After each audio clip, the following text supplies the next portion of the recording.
Hello, good day. I have to first check whether we are online. Colleagues, is everything working? Stāsts? Vai mēs esam tieši? So we are live and welcome to the conference on Yes to Social Justice. This conference is organized by the Socialists and Democrats Progressive Alliance of the European Parliament, and Social Democratic Party Saskaņa supports the event. And this Riga conference is also part of a broader conference on what our continent and the future of the EU will look like. The conference is being held in hybrid format, remotely and here on site at Riga. We have 48 various panelists from more than 20 countries across Europe, and we have listeners and viewers from all across Europe. We will be working in 3 languages. We have interpretation in all 3 languages, English, Russian, and Latvian as well. And the topic of our second day of the conference is social justice. Unfortunately, we see very well that we can expect much greater consequences in future than so far. On the one hand, we can say thank you to the COVID crisis. But on one hand, the EU has been able to set up a economic recovery fund. And on the other hand, we've also set up European level support mechanisms that will be definitely used as much as possible in order to resolve the current economic crisis as well.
And first of all, thank you for giving me the opportunity to address your conference.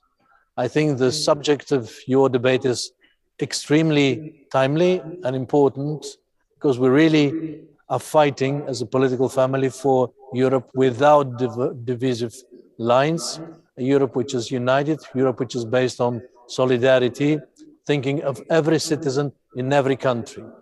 This is our principle, and we shall not leave it. We shall keep on fighting.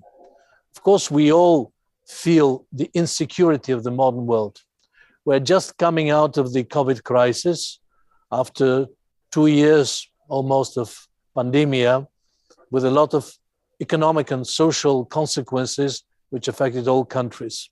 I must say that the European social democracy was the leading force to provide a common European response, to care about the lives and health of the citizens, and at the same time, which is even more important as a consequence, is to change European economic policies, to have a common European response with the Next Generation EU Fund, with the recovery programs which are available for every country.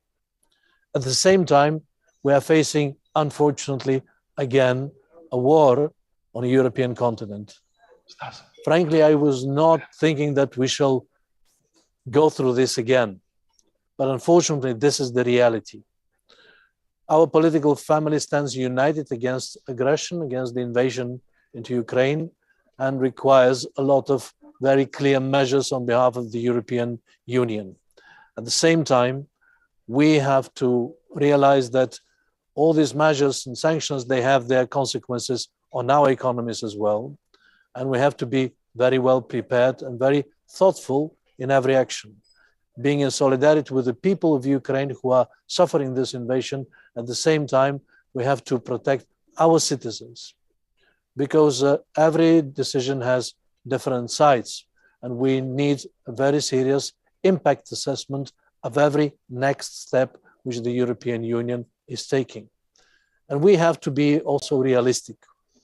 We know that there will be severe economic consequences of everything what is going around.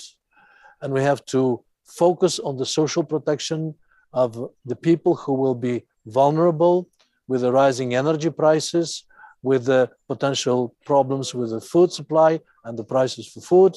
And we Social Democrats have to lead the fight to protect every citizen in Europe.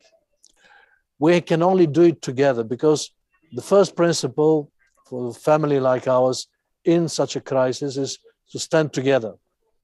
Individually, every country is too weak and too small to be able to address these challenges.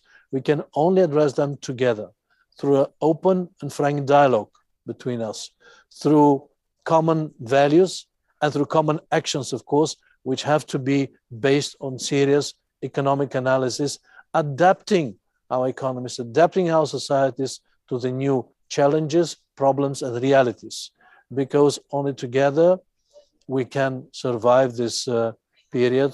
And I believe that this is why your debate is so important, not only for the citizens in Latvia, but also for the whole European family. We shall keep going this together with you, with other members of our political family, with the other parties, in order to find the right prescriptions, which will address the worries, the concerns, the risks which our citizens are facing. Because people's security, their welfare is the first priority for our family. Let's keep our work going. Let's be together in this, and let's overcome all the challenges together. Thank you very much, and a very fruitful and interesting discussion to all of you. Have a nice day. Sergejs Staniševs, Eiropas Socialistiskās partijas Sergei vadītājs. Stanishev, the head of the European Socialist and Democrat Party, and the Social Democratic Party Saskaņa is also part of this political alliance. So I give the floor to Jānis Urbanović, head of the Social Democratic Party Saskaņa. Yes, thank you, Sergei, for your inspiring speech to open our discussion today. I will also touch upon the same topics that Sergei already mentioned, but perhaps from a more local point of view. But obviously, I can't avoid generalizations either. I believe that the unity of social policy in Europe dates back to the resolution of the problems created by the pandemic, which in turn has led to, and the current situation has led to total unity within the European Parliament, European Union, at least in terms of basic positions. I would like to hope that these two catastrophes that we've encountered the benefits that they have actually created in solidarity and implementing joint plans will not end with these problems ending themselves. So this applies both to the COVID crisis as well as the war in Ukraine. In order for us to be able to develop these measures further, I think that we need to ensure that we are always ready for any crisis that may hit us, social, economic, military, come what may. And I think that this is possible because we plan ahead, first and foremost, in terms of social policy. At European Parliament, there can't be various standards in social policy. We can't have regions and states where we have inequality, which in turn leads to inequality across Europe as a whole. As Sergei already mentioned, we cannot allow for the situation where someone in the EU is less equal than anyone else. An individual problem is a problem for everyone. And I think that we can achieve this through various tools. First of all, it is high time to not only discuss, but also take decisions on standards in social policy, to establish a social network, social policy network that all member states must abide by, regardless of their historical background and the history of democratic development and so forth. First and foremost, we need a minimum wage threshold set in the European Union, set by the European Parliament and Commission to ensure that all member states, even the most impoverished regions of any member state, does not fall through the cracks in this regard. In Latvia, more than every fourth person has a risk of living in poverty. And I know that in Sergei's homeland, Bulgaria, the situation is similar. The situation is much better in other member states. We cannot allow for such huge differences in social aspects among us. We cannot disrespect this slogan of unified in diversity. We need to ensure social justice across the European Union. And I think that today many speakers will also touch upon these issues, and we will certainly look for answers after today's conference as well on how to create a joint European Parliament policy to solve pan-European problems. The war in Ukraine has created a new wave of refugees coming to the EU. People are seeking refuge across Europe, but Europe still lacks a common policy, common standards, also funding and control over wherever Ukrainian refugees end up. They must not be treated below certain standards, and there's no other way to achieve this rather than through centralized funding. We need a European level program.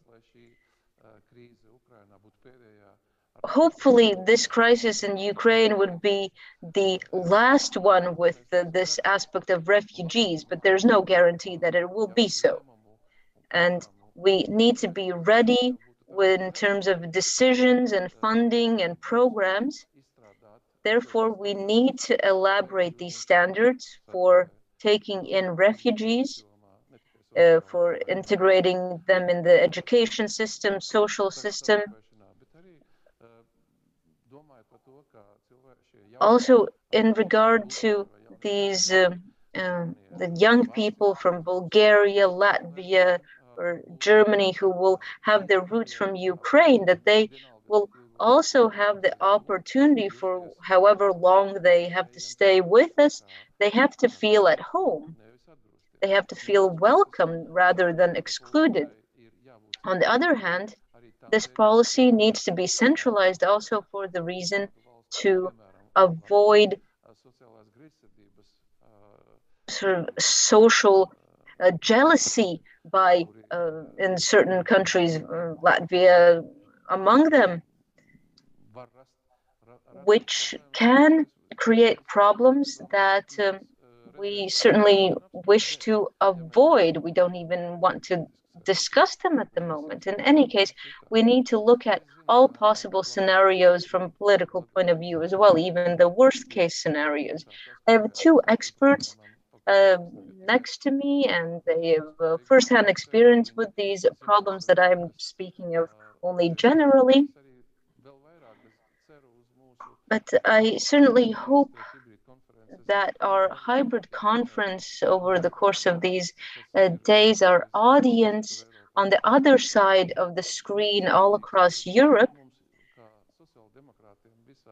as social democrats in Europe, we cannot allow for the situation that we try to come up with a recipe, each one of us on our own. We need to ensure that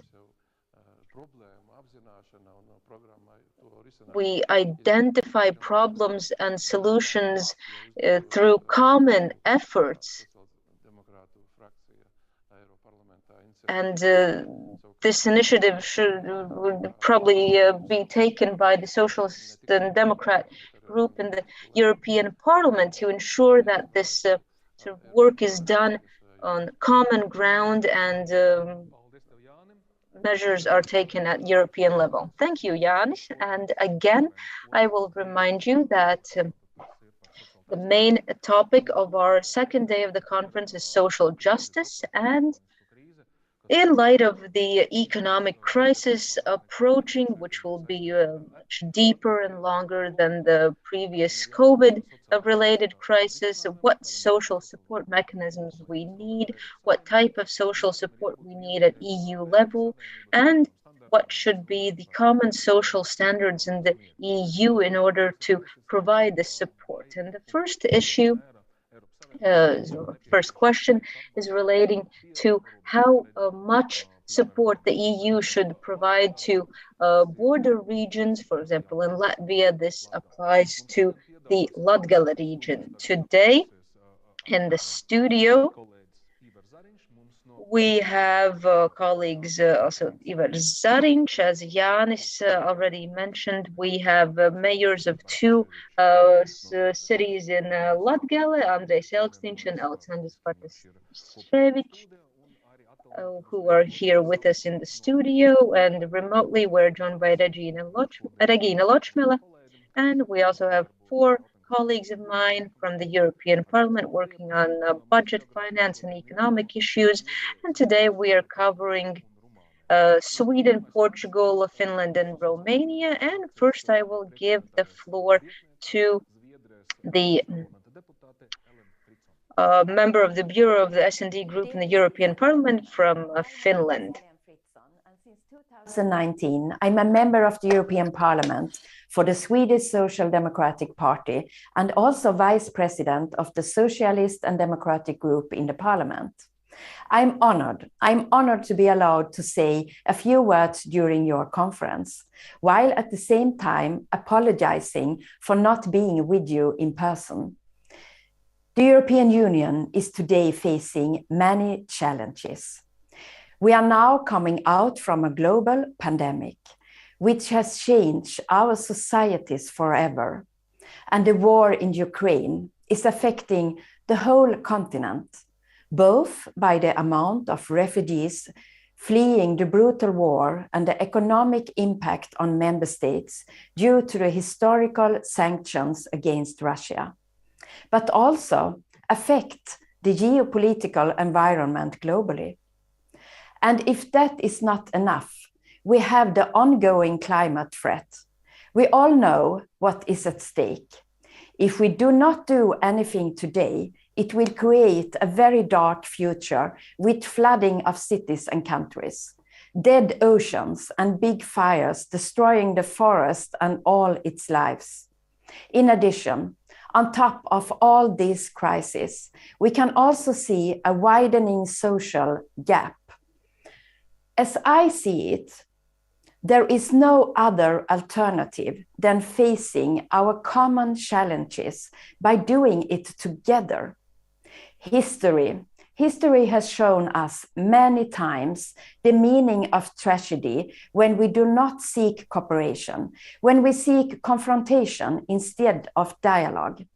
For us Social Democrats, it is important to always stand by and give priorities to the citizens' needs.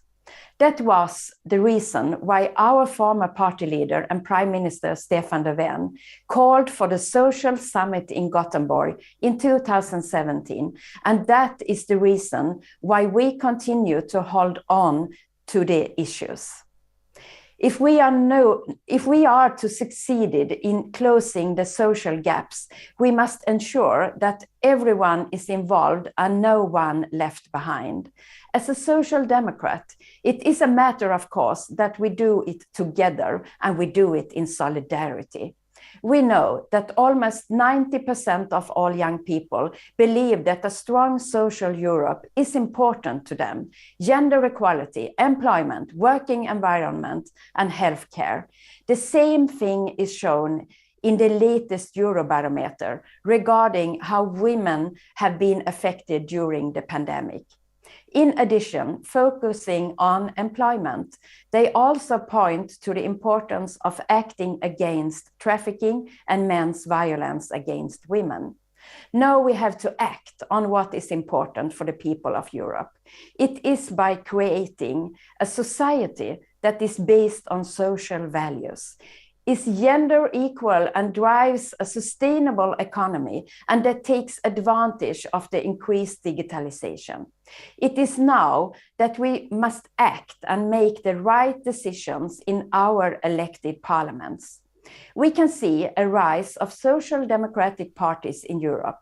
We see it in the new government in Germany and also in my country, Sweden, with Prime Minister Magdalena Andersson. We must encourage the creation of new quality jobs and increased sustainable growth. We must increase investment and support the welfare states, take into account the social dimension of the ongoing climate change, and help in the transition to a digital society. We must help member states that has been hit hard from Putin's war to recover their economies and to protect the individual people that will have higher energy costs and expenses.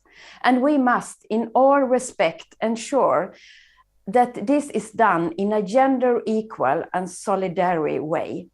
In this way, we can close the social gaps and create a green and equal Europe where everyone participates on equal terms. So thank you very much for being a part of your conference. And I wish you all the best with your further discussions. Thank you so much. Paldies Helenai Fritzon par šiem vārdiem. Thank you, Helen, for the kind words and raising these issues. We just heard the European dimension and perspective on these issues, also from the Swedish experiences. Next, I would like to give the floor to my Portuguese colleague, one of the most active MEPs, Margarida Marques. She is very passionate about the resilience and recovery facility. And one of the issues that we have discussed with her a number of times is that the RFF will have to be reformed. It needs to grow bigger, become bigger, and must offer member states broader possibilities to access support to overcome the consequences of recent crisis. Margarida Marques, MEP from Portugal, please, the floor is yours.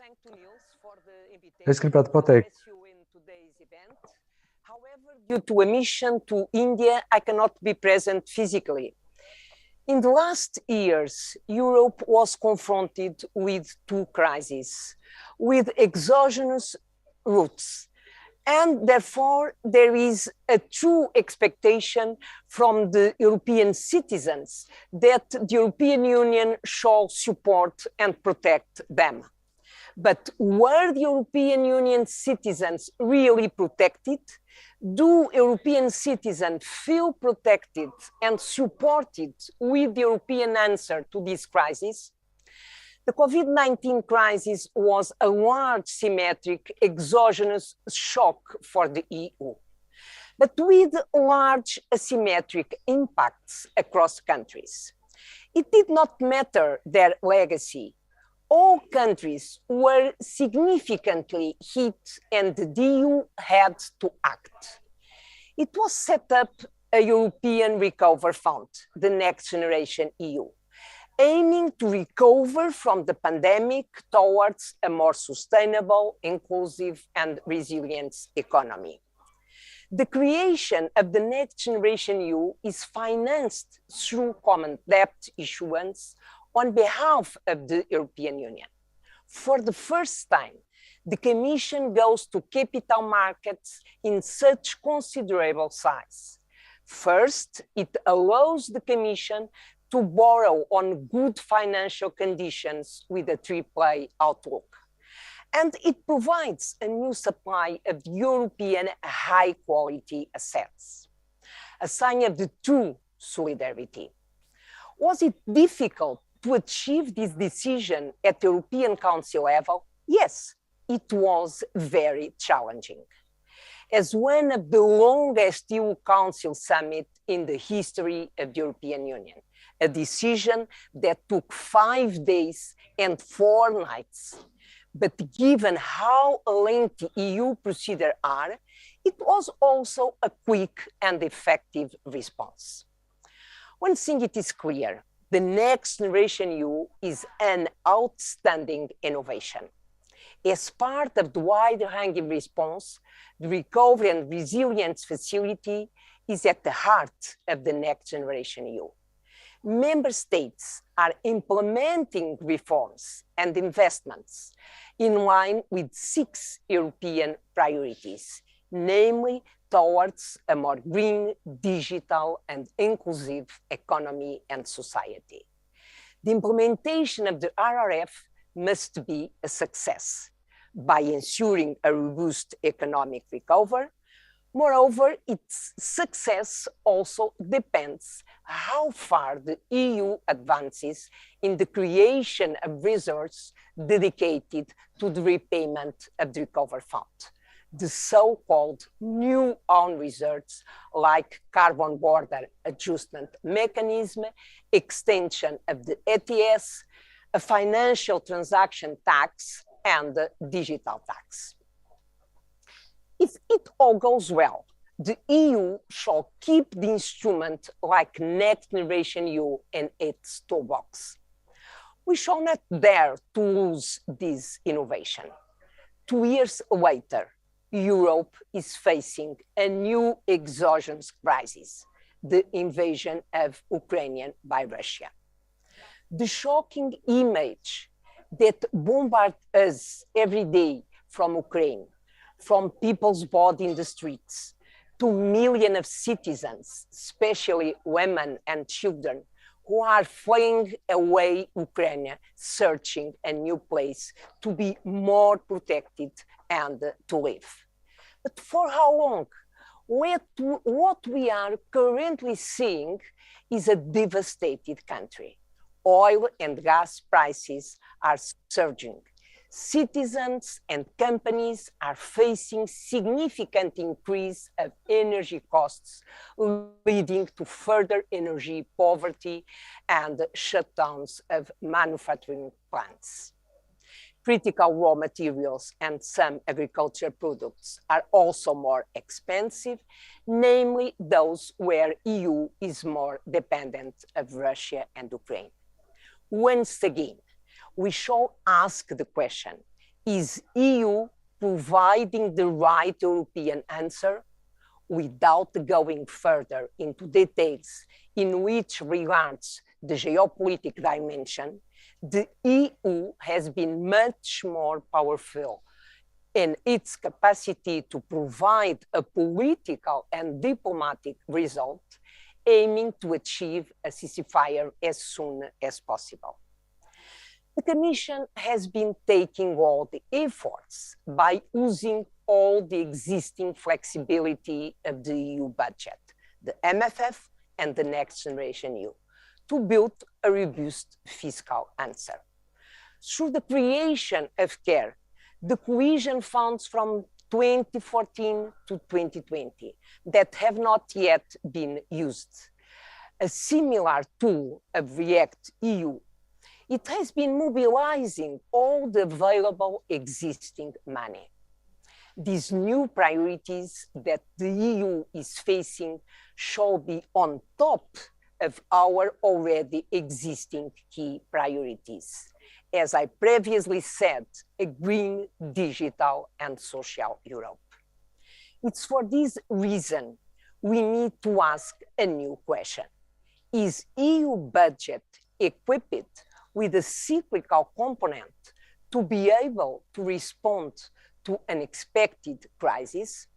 And the answer is clearly no. We can use all the flexibility. Flexibility is necessary, but is not enough. It's why we need to have within the EU budget permanent stabilization mechanisms that can be used in case of crisis. It's why we need to revise the MFF. It's why we need to have the principles of the Next Generation EU as permanent. A Next Generation EU 2.0, why not? Last but not least, we must take lessons from how we had managed the COVID crisis with the creation of Next Generation EU and Recovery and Resilience Facility. Recovery and Resilience Facility's governance is done in the context of the European semester. We can conclude that European semester as part of the preventive arm of the Stability and Growth Pact is not enough. And the lesson is, we must give a more important role to the European semester. It must become the basis for the EU economic governance in the future. And we take the opportunity of the current discussion on the revision of the EU economic governance rules to propose a specific regulation to the European semester. I wish you a very productive debate, and I'm sure that Niels will share with us at the European Parliament the outcome of your debate. Have a nice day. Šie bija ļoti svarīgi vārdi, ja mēs tur Very, very important message as far as European Union is concerned in terms of helping and pooling the resources to facilitate the resilience and recovery, and also by creating the RFF version 2.0. Member of the European Parliament and former Minister of Finance of Finland, country which experiences probably of extremely importance for us, for Latvia, for the Baltic states, because of a previous level of economic relations in between Finland and Russia, and also take into account of Finnish experience in providing social support. And I would also like to mention that Eero is a person that is probably responsible most of all for making this conference happen in Riga. For this, it's kind of a special gratitude to you, Eero. And now the floor is yours, please. Thank you, Niels. Really happy to be with you. And I would like to thank you, Niels, for all the work you have done for this conference, and thank you for invitation. As I said, it's happy to be you. Of course, with you. Of course, I would hope to be in Riga because I know the people of Riga, and I know the beautifulness of Riga. But this time, I have also some duties here in Helsinki, so I will convey my thoughts to you from Helsinki instead of being there. So this is a very crucial moment of the history of European Union and for all of us. And then it's an excellent place and excellent time to discuss the real possibilities of the future activities of European Union. How to modify our union is a theme which is now under discussion in every member state. And at the same time, we have to acknowledge that 24th of February was a divisive day. We had just thought that the COVID-19 crisis could be under control when we woke up to the reality of Europe today. We know that the Russian invasion to Ukraine was really shocking one, I suppose, all of us. And I can see the shocked people here in Helsinki and in the whole Finland. This was something which we're not very happy and not very much previously thought that this kind of war would be possible in Europe. But that's a fact what we are now living. Then there is a great solidarity for Ukrainian people in the whole European Union, also in Finland. I personally think that we have the same values to defend here. We have the rights of ordinary people, we have the rights of nations, and we have also the right to live in democracy, which are important thing for all of us. And then is the social model, which we are very proud of. You can say it's a European model, which means that society has its own responsibilities towards its citizens. And of course, living in Finland, we are proud of the Nordic model, which means that really the municipalities and the welfare state is something which gives a possibility to flourish for every citizens of the country.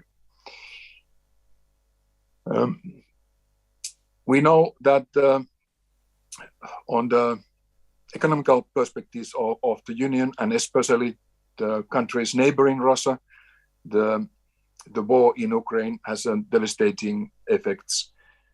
At the same time, we have to accept that restrictive measures are needed to make it possible that peace can come back, and Russia is ready to withdraw from Ukraine. So in Finland, there is great support for the sanctions. At the same time, we have to acknowledge that they will have a very hard effect on also our economy. 6% of our import went to Russia, and now we can see this very fastly going to 0%. So it will have long-standing effects on our society, also to Baltic states and to the whole European Union. We will see the higher prices. We have already seen it during recent weeks. The inflation is going up, and this will be a problem for our societies for a quite long period. It's not only a question of next month, it will be a question of the economical development for the next year, perhaps couple of years.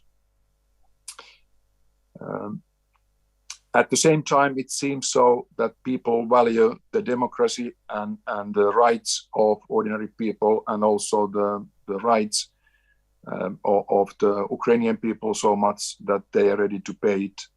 And this is something which is really a concrete phenomenon of the solidarity between European nations and between peoples of our member states too. Then we know that at this special point, there is really need solidarity for those countries who are taking the most numbers of refugees. 4 million refugees is really a huge number, and in a very short period during some weeks. And we know that this can continue for the next weeks and months to come, so it can be much more than the 4 million people. And here is the big question. European Union is a union of solidarity. What does it mean in this situation? Now we are doing a lot of, together with Niels and together with our SND colleagues in the budget committee in the European Union Parliament, to look the whole budget, what is at our disposal, and what kind of resources can we channel towards those people who are now suffering the most, the refugees and the regions which are taking the hardest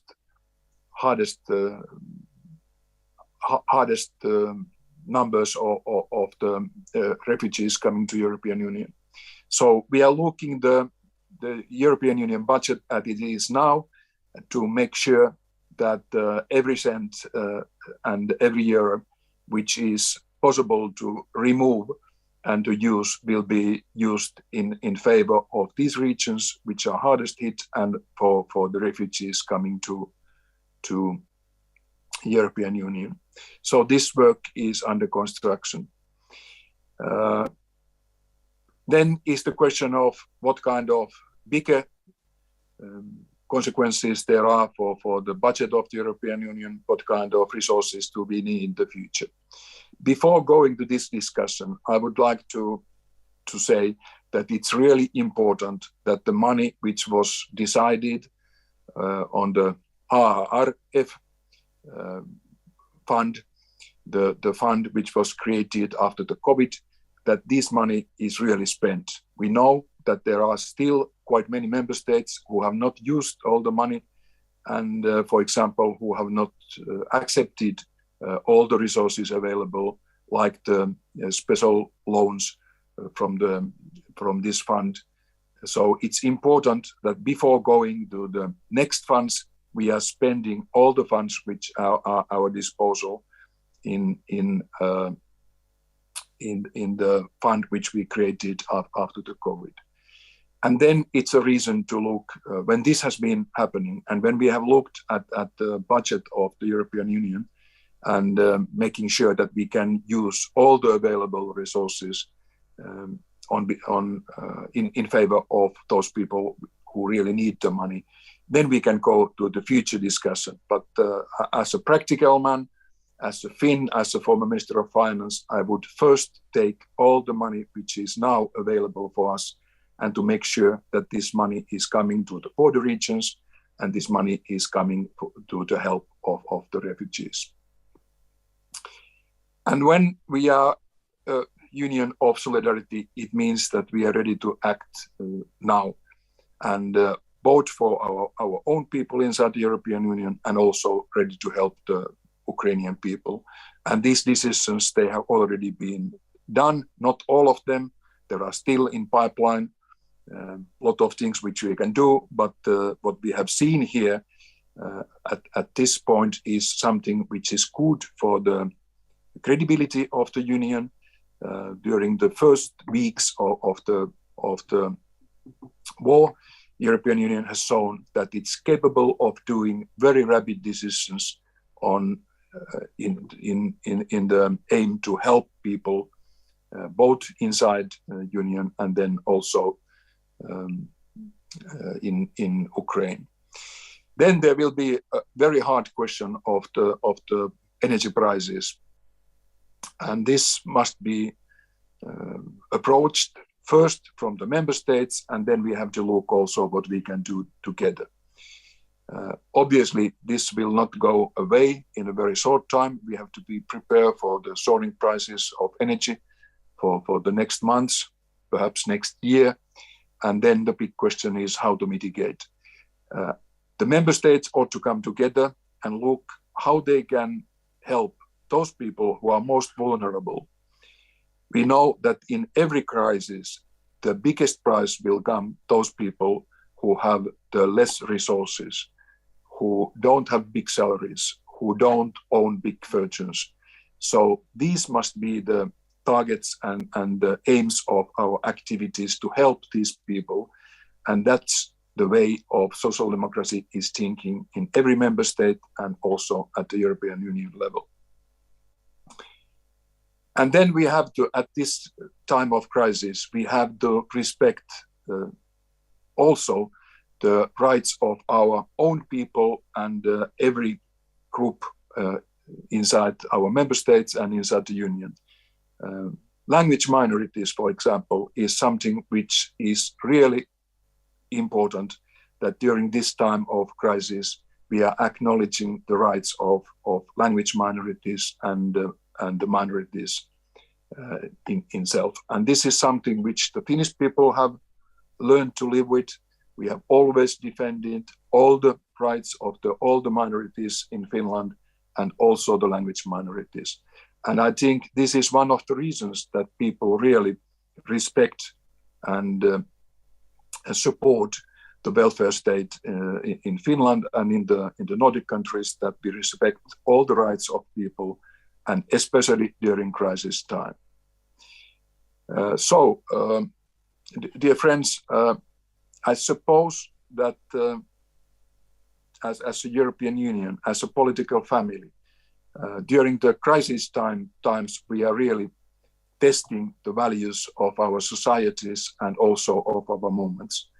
And this is the time to show respect for ordinary people, to be solidar towards those who don't have the biggest salaries, who don't have the big fortunes behind them. And that is the role of this political family now and also in the future. Many thanks Niels for inviting me, and hope to have a good discussion also during the second day of your important conference. Eros, thank you so much for your inspiration and for sharing the experience. And now we move to Romania, to my colleague from the Budget Committee, Victor Negrescu, who used to be also the Minister of European Affairs of his country. We share experience with respect, for instance, success or unsuccess of vaccination against COVID. We also share the level of GDP per capita. We are not the highest, we are not the champions in the European Union, both our countries. And this makes, when we talk about how to fight with the crisis and how to narrow down social gap, words addressed from Romania, from Bucharest, even more important. Victor, the floor is yours. Thank you, Niels, for the invitation, and congratulations again for doing this important event. But many things have been said by previous speakers, and I will focus my intervention again on the challenges that we're currently facing, but also on the answers that we can provide in the region, but also at European level. So, of course, if we look at the challenges, we have, of course, the emergencies. We had the pandemic, and now we have the war. But also we have the ongoing, let's say, challenges, which are related to the digital transformation, to the green transformation, to the need to reduce disparities and social gaps. Of course, the difficulties right now is that we need to provide answers to all those elements at the same time.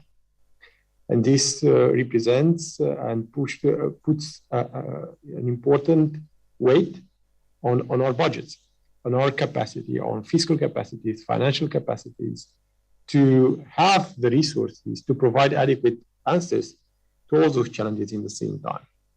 For big countries, this is easier. And we look, for instance, at the state aid capacities of member states during the pandemic.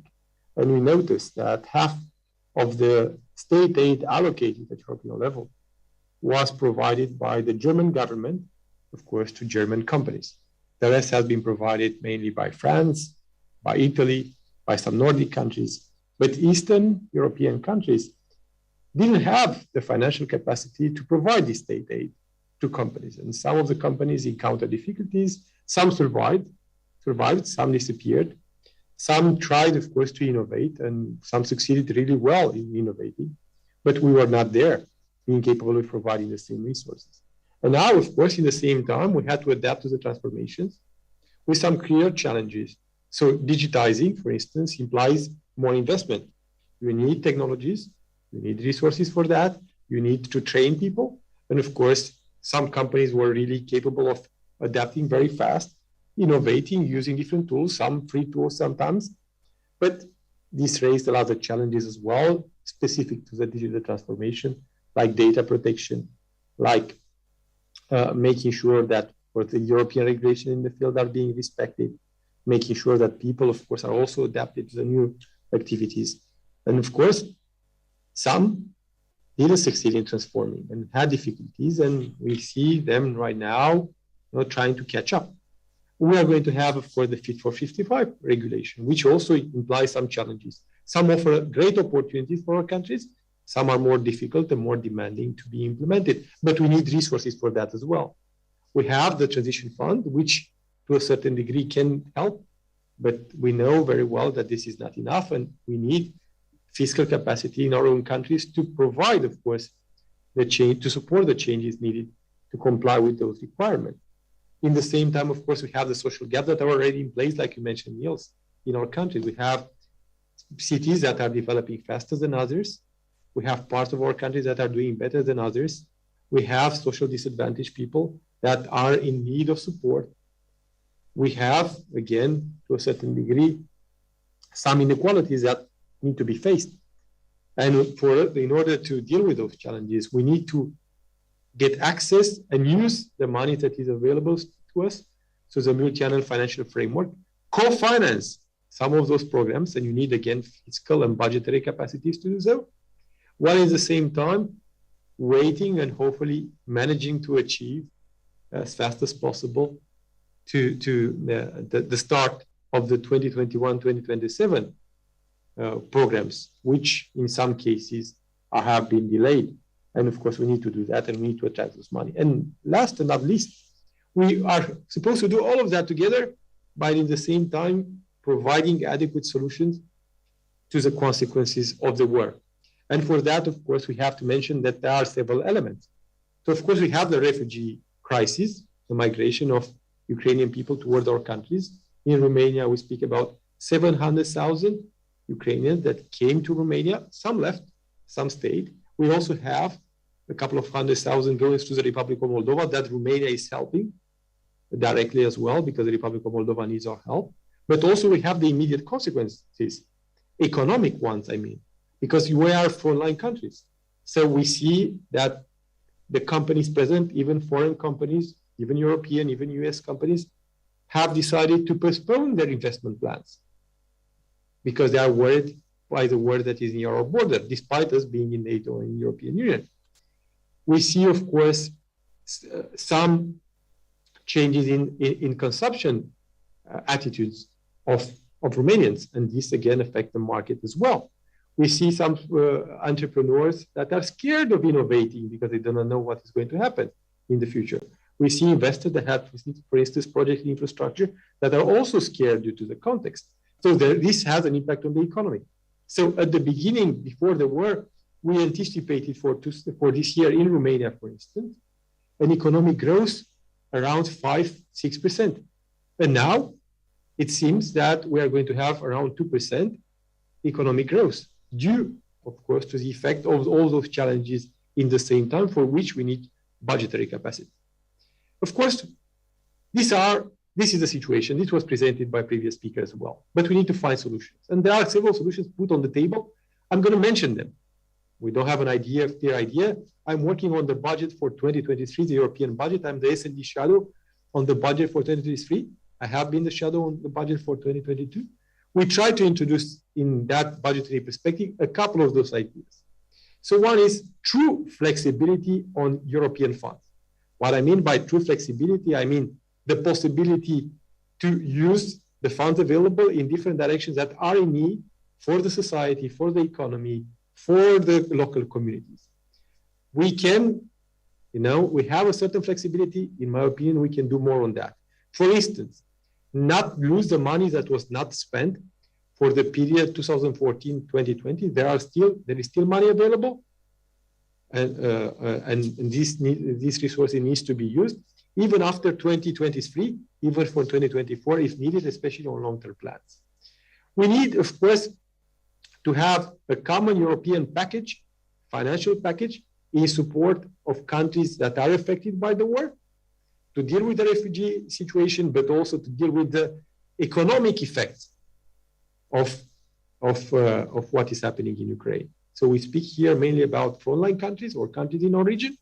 This can take, to a certain degree, into consideration the impact of the sanctions, but what I think is important to take into consideration is the impact of the war itself. Those two dimensions have been included as being a formal request of the Parliament towards the Commission to try to identify all of that and to try to measure. For the time being, we don't have an evaluation at European level, because what they say at the level of the Commission is that this will divide us if we start speaking about money. But nevertheless, people are waiting for us to come up with a common answer. We need a common answer on energy. We see some countries that took the lead, decided not to use energy resources coming from Russia. We see others that are postponing decisions, but we need a common answer to all of that. I'm finishing, Niels. I understood that we need common answers to that. We need financial capacities to put financial capacities together. We need a common relaunch also after the impact of the war. There are many measures to be put into place. What is clear is that it's not easy to reach a compromise on that. It's not easy to reach a conclusion on that, but we need this common answer. We cannot let, you decide or find solutions by yourself. We cannot either in Romania find solutions by ourselves. We need common answers and we need to work on that. So the list of potential solutions are there. Everyone is aware of that on all the policies in their full complexity. But in order to do that, we need to accelerate the negotiations, the discussions, see if the current MFF enables us to find a solution or even to identify new potential solutions that can be put into place. So I'm confident that our political family, Niels, can do that. Yourself and other colleagues are really very vocal in addressing those challenges. And this is good. This is how we can make things move forward, is by addressing all those challenges and try to identify solutions that can be acceptable for everyone in the European Union. Thank you, Neil.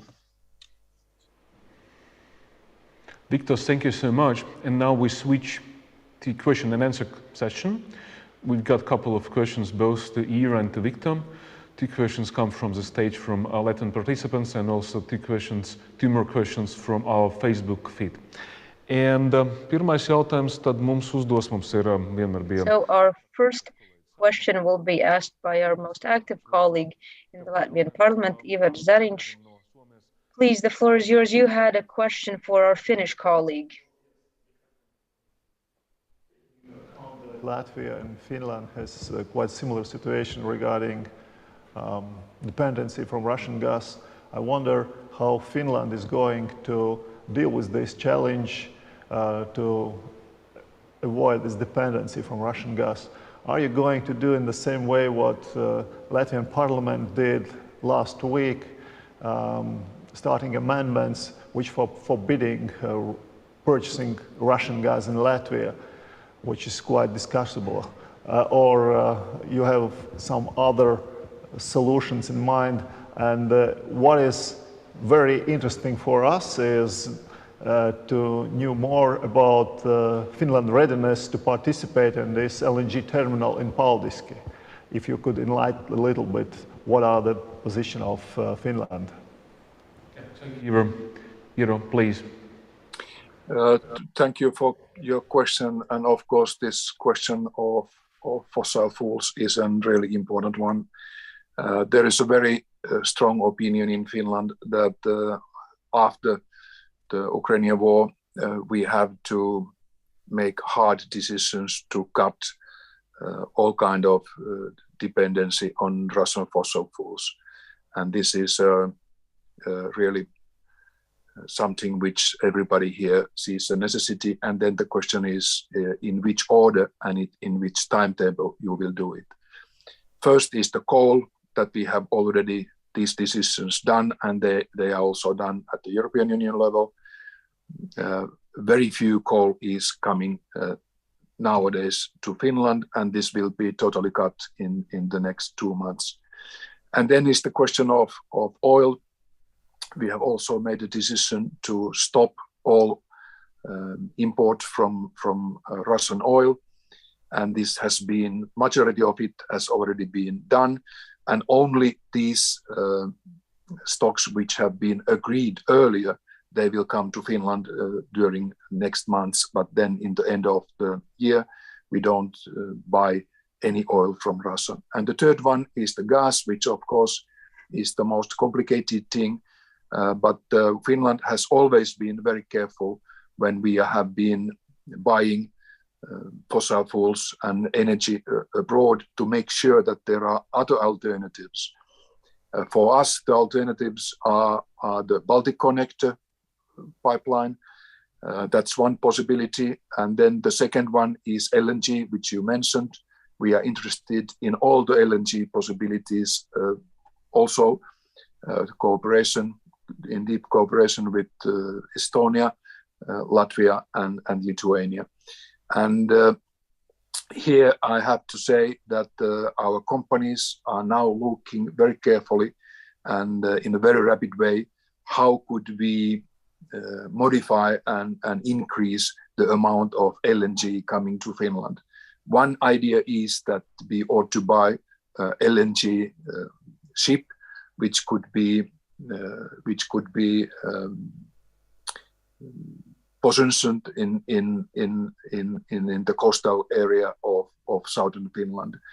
And then we know that we have just opened a new LNG terminal in the city of Hamina, and these kind of things we are looking at. And at the same time, we are also, and I'm afraid we have to be ready to use in some areas also oil if there will be a sudden stop of gas coming to Finland. But these are now under construction. The enterprises are doing their utmost. I just yesterday had a discussion with the leading Finnish enterprise,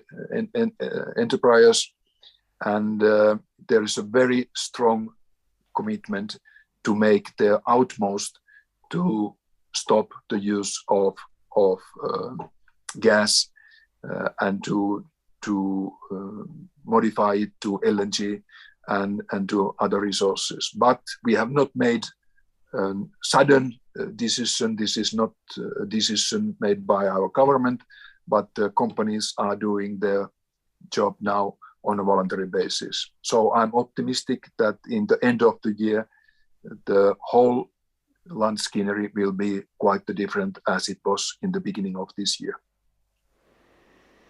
Thank you. We all should hope for the winter when we've got both heating and money to pay for this heating. The next question goes to Victor from the mayor of Daugavpils, second largest city in Latvia, Andrei Selksniņš. Andrei. Yeah, thanks Neil. Hi Victor. Last week we have a big meeting from all Latvia, like region mayors with our country president, and we have discussion about is it possible make some program from EU side for all pre-bordered regions to support them in this economical crisis, what will happen now? Thank you, Andrei. Pre-border, you said. Yeah, I hear you. So of course, I think it's important again to find a proper answer and proper support to for the regions and especially local authorities in the area in Eastern Europe. This is why it is important again to clearly identify the needs that those specific communities have. So this is what would be my invitation to you as well. This is a process happening at the request of our party here in Romania, for instance. We do a list of specific needs of authorities in Romania related again to a couple of issues like refugees, the energy reaction or effects, energy prices effects on local authorities when it comes to managing European funds, when it comes to the cost of implementation of projects, because I don't know how are things in your country, but here the materials for construction have increased, the prices have increased a lot.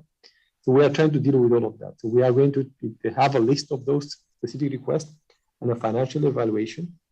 And of course, in our case, we'll try to integrate them in the European funds already allocated for us, but we need to negotiate with the Commission, while at the same time pointing out the need for further solution coming from Brussels in the framework of the recovery plan, but also beyond that. So I think this will be something that should be put into place as well, because yeah, a lot of communities, especially in the regions, are hurting right now due to all the challenges and effects generated by the context, and we have to take care of that and to see how we can approach those things at national, but mainly at European level. Thank you, Victor. And now we've got Evgenia with questions. She has aggregated from Facebook, one to Eero and one to Victor. Lūdzu, Evgenia. Tā, labdien visiem, gan dalībniekiem, gan skatītājiem. Mums uzrādās jautājumi. Hello to everyone, both our viewers and our panelists. So first question is, Latvia has had a lot of discussions about the social system in Finland. And what type of measures have you planned to introduce during this current crisis? The floor is yours. We all admire the way Finnish government is supporting its citizens. And is there anything special we should know about the way you plan to support your population during the crisis that we should expect now? Thank you for your question, which is a really important one. The Finnish model, which is, I would say, quite much the same model as we have in the other Nordic countries. The basic idea is that there are the means available for already during the peaceful times or the normal economic times or during the upturn. And this means that one of the really important things is that we have unemployment benefits, which are available for people who are unemployed for a period of 2 years. And then connected to unemployment benefits, there are good incentives to use your time as unemployed to educate yourself. You can use the unemployment benefit for education purposes for a limited period, but still you can use it. And then there is also special money for those who are ready to educate them or re-educate them after the unemployment period. However, at this time, we have not seen the real unemployment development. By the way, contrary, we have the best employment situation than we have had for a period of nearly 40 years. So unemployment situation is now under control. Then there is a special system for those people who are not getting enough unemployment benefits or who are not in working life. The state and the municipalities are together responsible for guaranteeing the minimum level of living for people, which is, and this amount nowadays is a little bit more than 500 euros a month. So this is guaranteed for everyone. If you don't have enough income yourself, then the state and municipalities will pay the difference. And of course, we have also a system for helping those people who have high rents. You can have a subsidy for the rents, and this is quite important for quite many ordinary low-wage earners. So it can be from around 400 euros, 200, 400 euros, and if it's a family, it can be even more than 400 euros. So it seems so that these basic things which are already there and which we have accepted and which are working, they can handle also this situation which can be worse during the next months. So it's the Nordic welfare model which is functioning in Finland. Thank you, Jeroen. Thank you for your answer. And now the next question goes to Victor. Jā, un otrais jautājums. Mums ir Yes, the next question.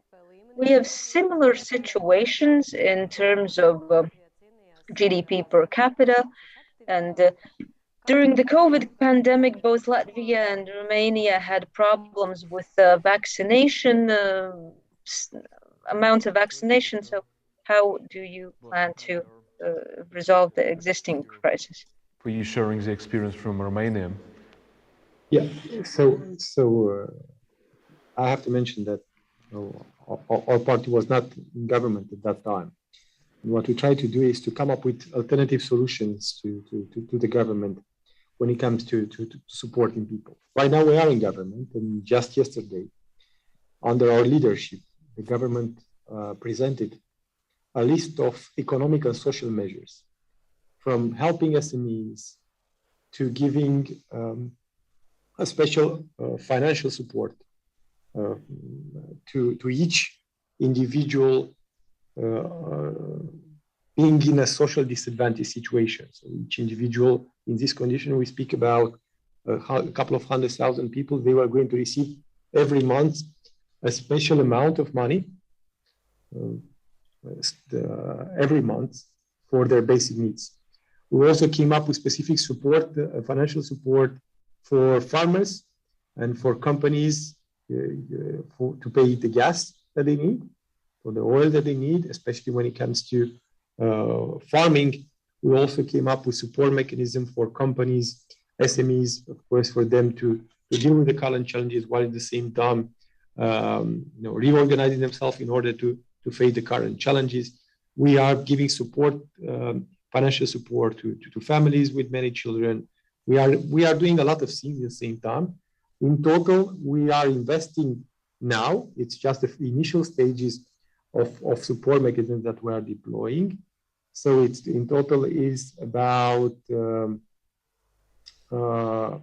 roughly 4 billion euros that we are investing in order to find the solution to the current challenges. We hope that we will have the resources to deploy further financial, economic, and social support mechanism in the future. But this is what we are doing right now, and I think it's a great initiative coming from our party. We had to convince the right, which are in government with us. In Romania, we have a coalition government, but we managed to do that. And yesterday, all those measures have been presented by our party leader.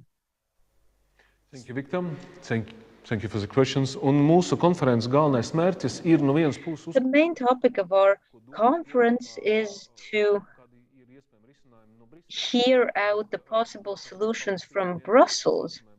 But if this only stays within the so-called Brussels bubble without any practical application, then there's no use. So it is important for us to hear out what the needs are, what people at home in Latvia want to receive from the EU. So we have two mayors from Latvia, Ivars Zariņš and Andrejs Elksniņš, and Regina Lučmele, who is a member of the Saima, joining us remotely. So, dear colleagues, you have your audience who you can tell everything that's is weighing you down. So let us start with Mr. Alexander Bartashevich. About a month or two prior to the 2019 elections,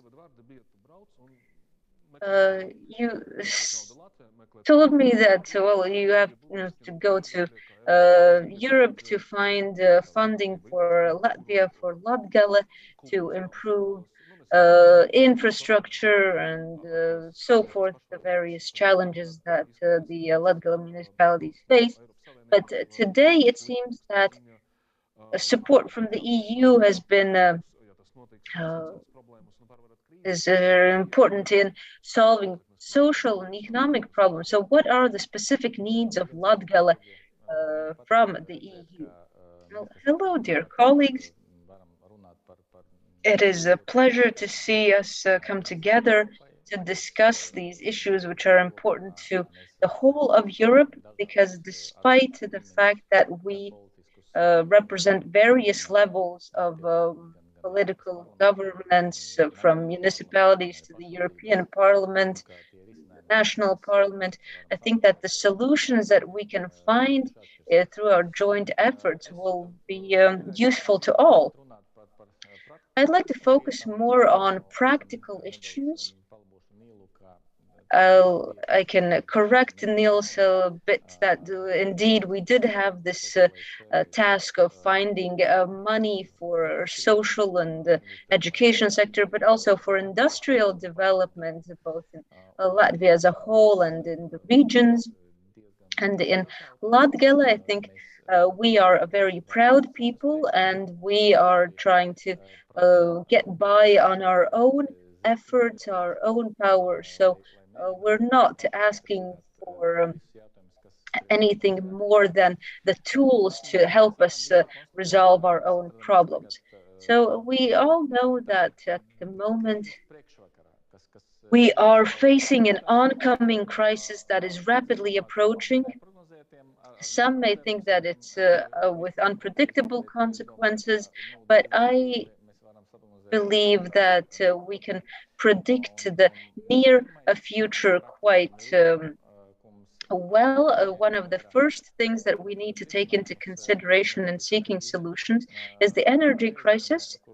In Rezekne, which I represent, that's my municipality where I've been working for many years already. We are already feeling the impact of this crisis, because just recently we submitted an application to the Latvian regulator for increasing the heating tariff 5 times. And this is due to the fact that the gas price for Rezekne increased tenfold. So obviously, if a part of our tariff has increased by such a high percentage, then we have no other choice than to increase the tariff for our population. If we analyze the structure of the tariff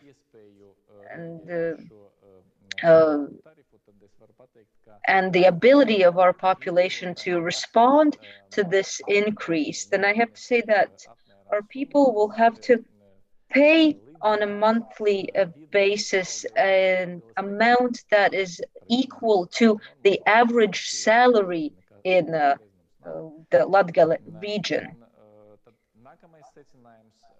And my next conclusion is that obviously people will not be able to cover such amounts.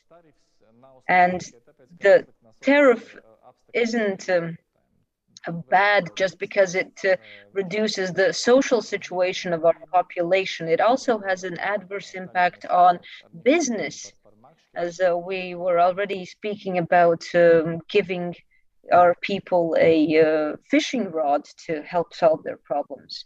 Fortunately, the audio has cut out.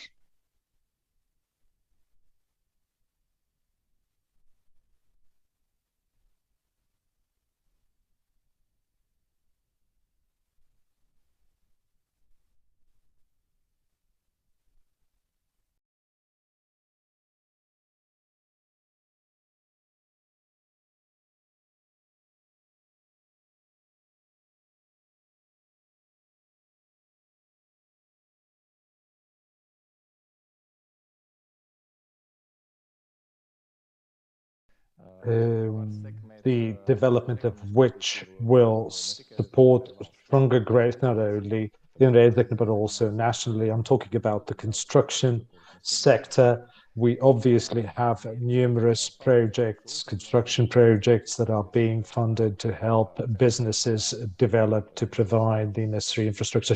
So this price increase, which is affecting the whole Europe, and it is only natural, because, prices are driven up by the energy costs, and energy costs have a huge impact on the price formation. So it is only natural, and prices are, of course, driven up by the military conflicts, and war, of course, has major impact on prices. However, in order to overcome this crisis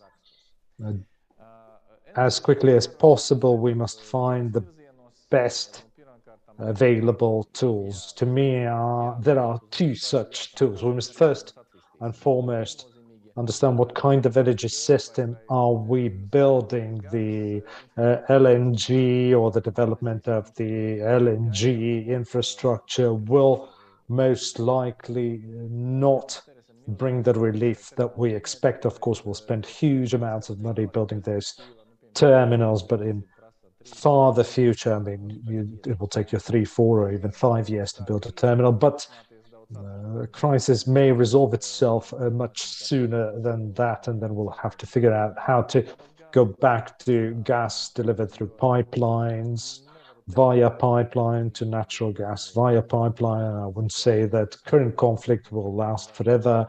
The current war in Ukraine may resolve even sooner than we expect. Even before we manage to build the terminals, and by then we would have already made the investment. We will have made the cost, and we will lose out to our competition. We'll be thrown a couple of years back compared to our rivals, and we must think further ahead, think beyond fossil fuels, because the investment returns or the returns there will be greater, and we will become more independent. And at least Rezekne is absolutely clear about this situation will need to be resolved as quickly as possible. People will not be able to pay as much for the heat. So until the next February, we have to resolve this in one way or another. Finns will sort of resolve this by the end of the year, but we also see that there is a switch to non-fossil fuels by next February. So we also expect European Union funding and assistance for that, and we are already receiving structural funds for that. At least that is what our government has decided, to put major focus on greening, on green energy, and they are supporting municipalities, local governments in particular, to help local governments to become non-fossil energy consumers. So these short-term solutions require funding, and I wouldn't like to take the money if the RRF is concerned to take it away from business support programs. We would like to solve social problems at the cost of business development and business support schemes, because social support will be somewhat temporary. So we have to be careful there. And then also there's the refugee issue.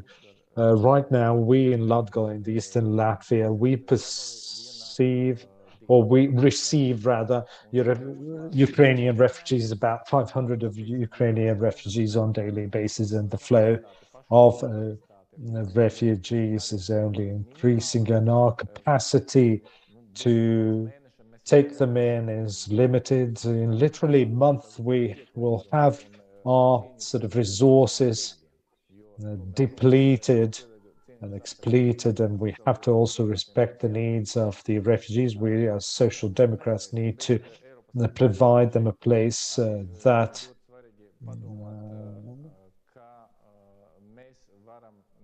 does not deprive them of their dignity. We will have this obligation to take care of them, and we shouldn't put additional stress on already stressed out municipal budgets, and our national budget is also very, very tight, and we'll not be able to probably fund all the refugee assistance measures because this flow is constant. It's not going down, and it is going up, and we will soon reach the peak in terms of our capacity to admit refugees. And let me sum up by urging everyone in Europe to show their solidarity. Let's rise above our local needs. Let's focus on the overall context, and let's try to look farther ahead into the future. Let's not look only into the immediate future. We need to think about the long run, because only then we'll find sustainable solutions that allow us to overcome the crisis. And I do hope that together with you and with our colleagues, we'll be able to solve global problems and rise above local.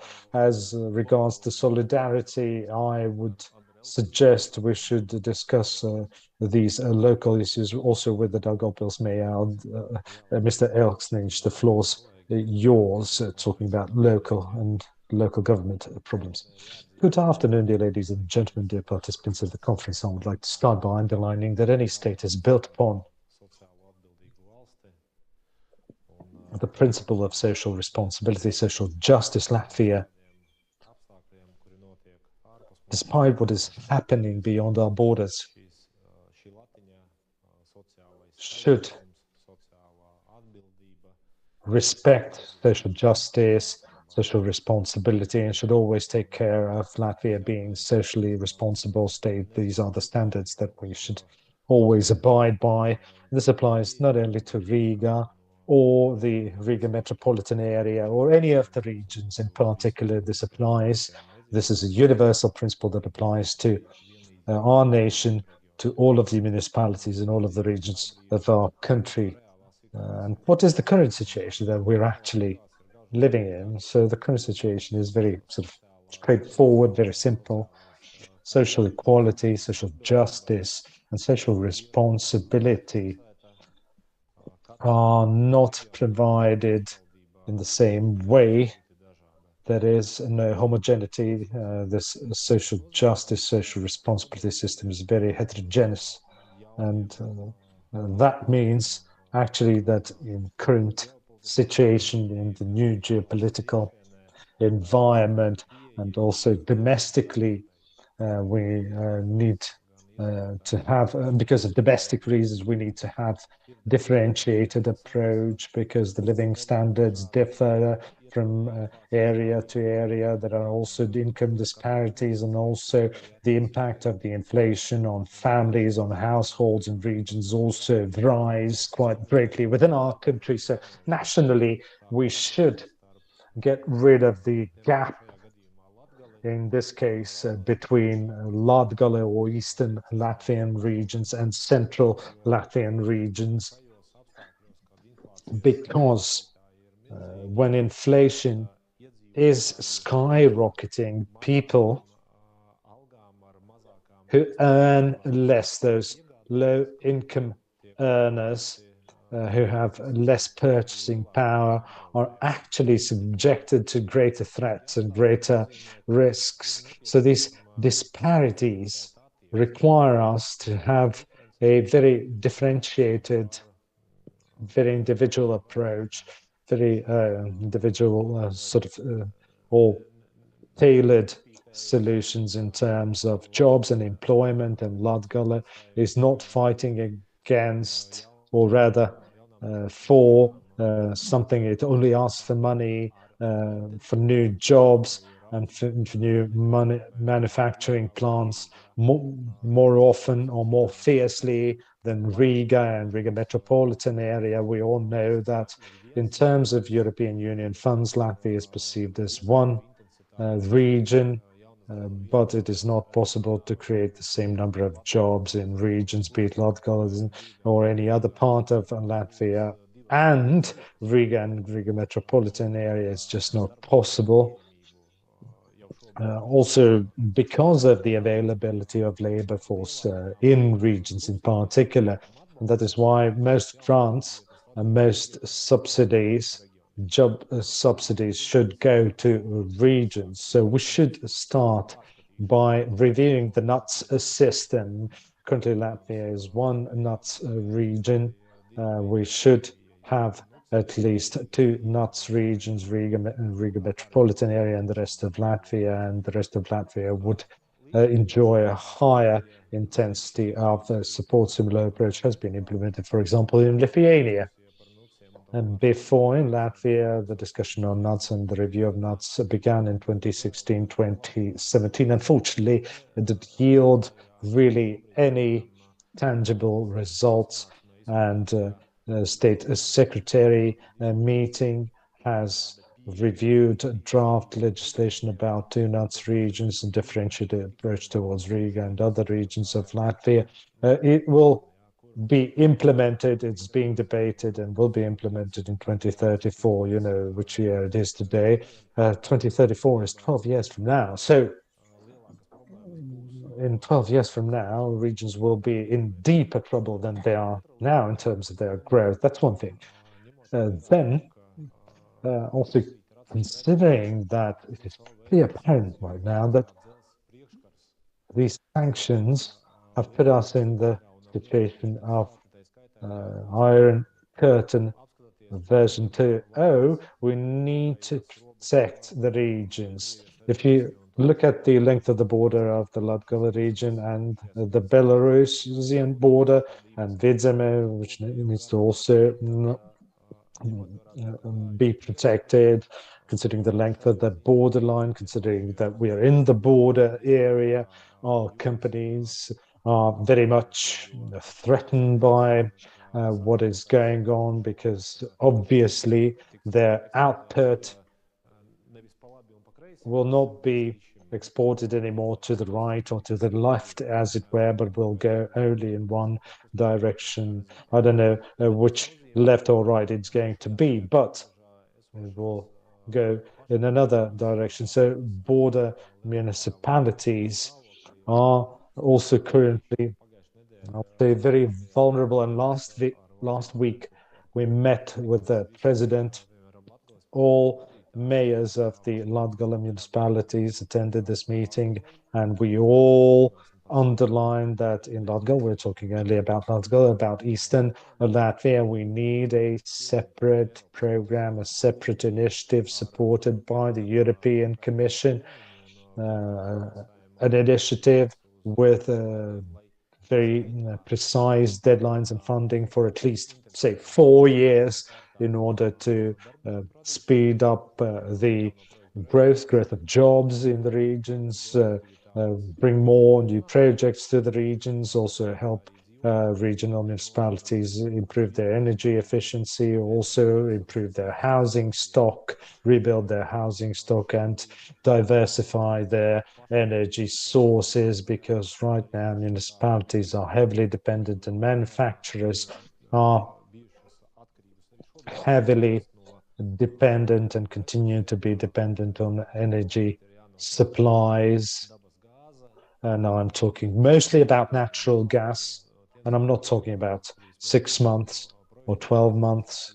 Those people who know how projects are implemented, and construction projects in particular are implemented, will not be able to switch from these supplies from Russia, build our own boiler house, or install some collectors. We'll not be able to do that in a month or 2 or 3.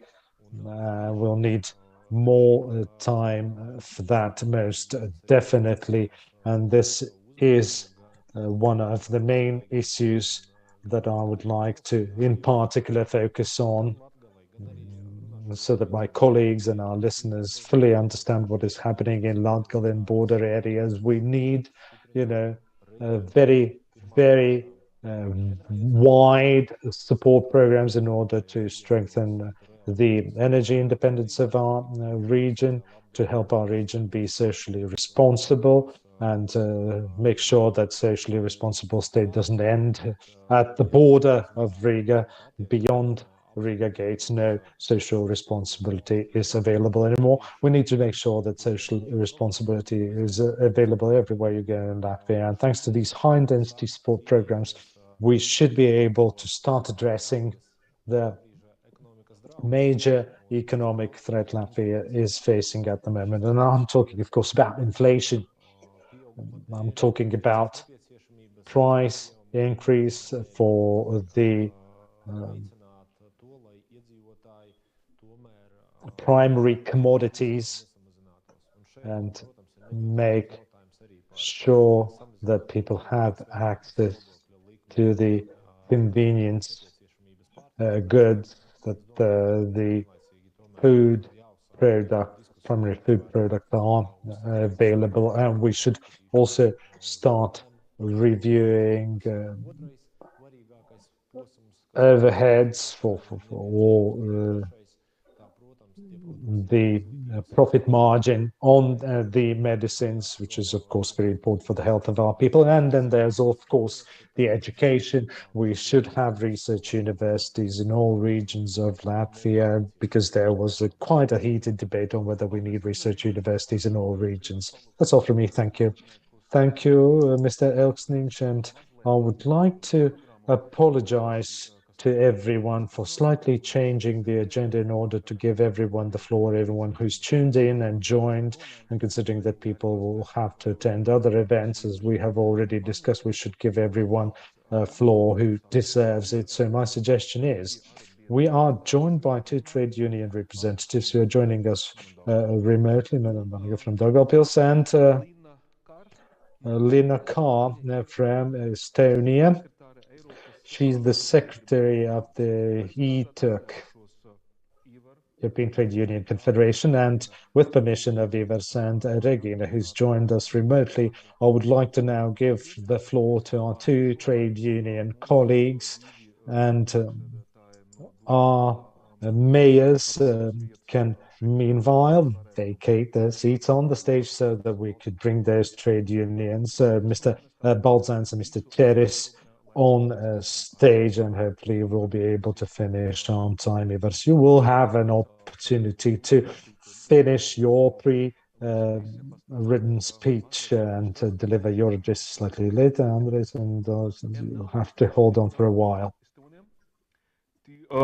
Giving the floor to Lina Kar. She is a Confederal Secretary at European Trade Union Confederation. What we are discussing for the whole period of time, social solutions, social support, which is needed and will be highly needed, probably not only next winter, but a couple of next winters. And for us, what is really important is to bring the dimension of trade unions, both European level and from Latvia.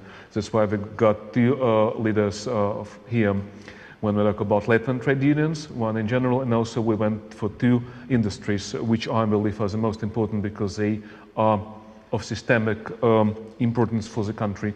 That's education and healthcare. So we will start with you, Lina. Please, the floor is yours. Afterwards, we switch to Vanagas Kunze in Daugavpils, and then we go back to two members of the parliament, sorry, one former member of the parliament, Ivers Zariņš and Regina Ločmele, and then we give the floor to Egils Balzans and Valdis Keres. So this would be the plan. Lina, please. Thank you very much, and I'm really sorry that I cannot be there with you. It would have been lovely to have the physical meeting. However, when we are talking about social justice, when we are talking about diversity, and when we are talking about combating discrimination, these are all very important trade union topics. We know that economic and social uncertainty is usually suffered by the most disadvantaged in society, the ones who are the most vulnerable in society. And very often it turns into a vicious circle that tends to deepen inequalities and support the development of elites.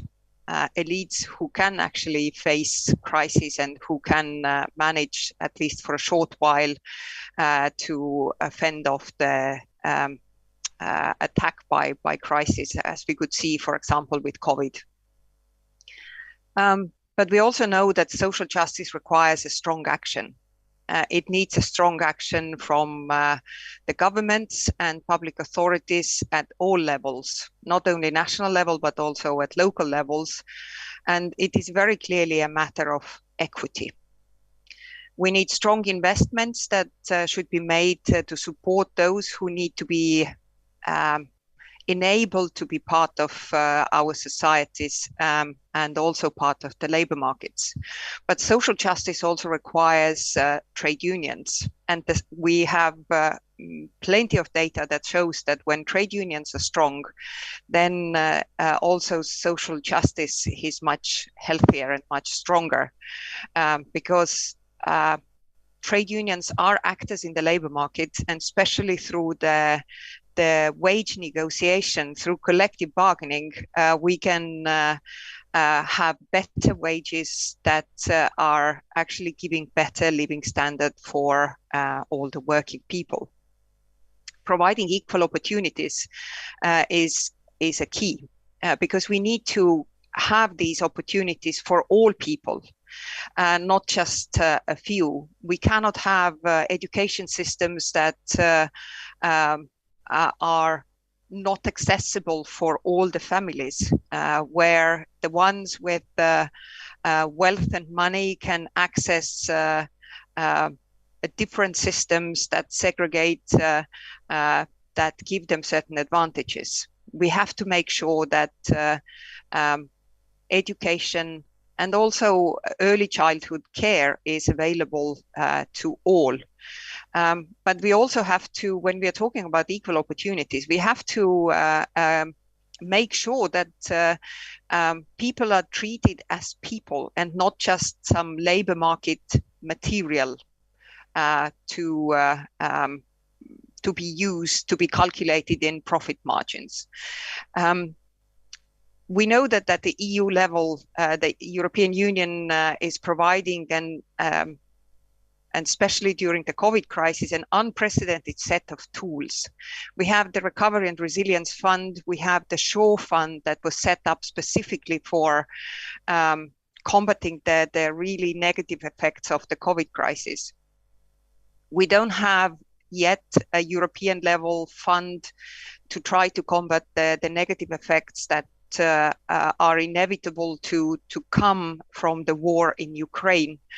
Whether we want it or not, the sanctions that we have imposed on Russia, they will also have a negative effect on our own society. So we need to make sure that there is a support for our working people, for people in our societies, and also for our companies, that they can continue functioning and employ people.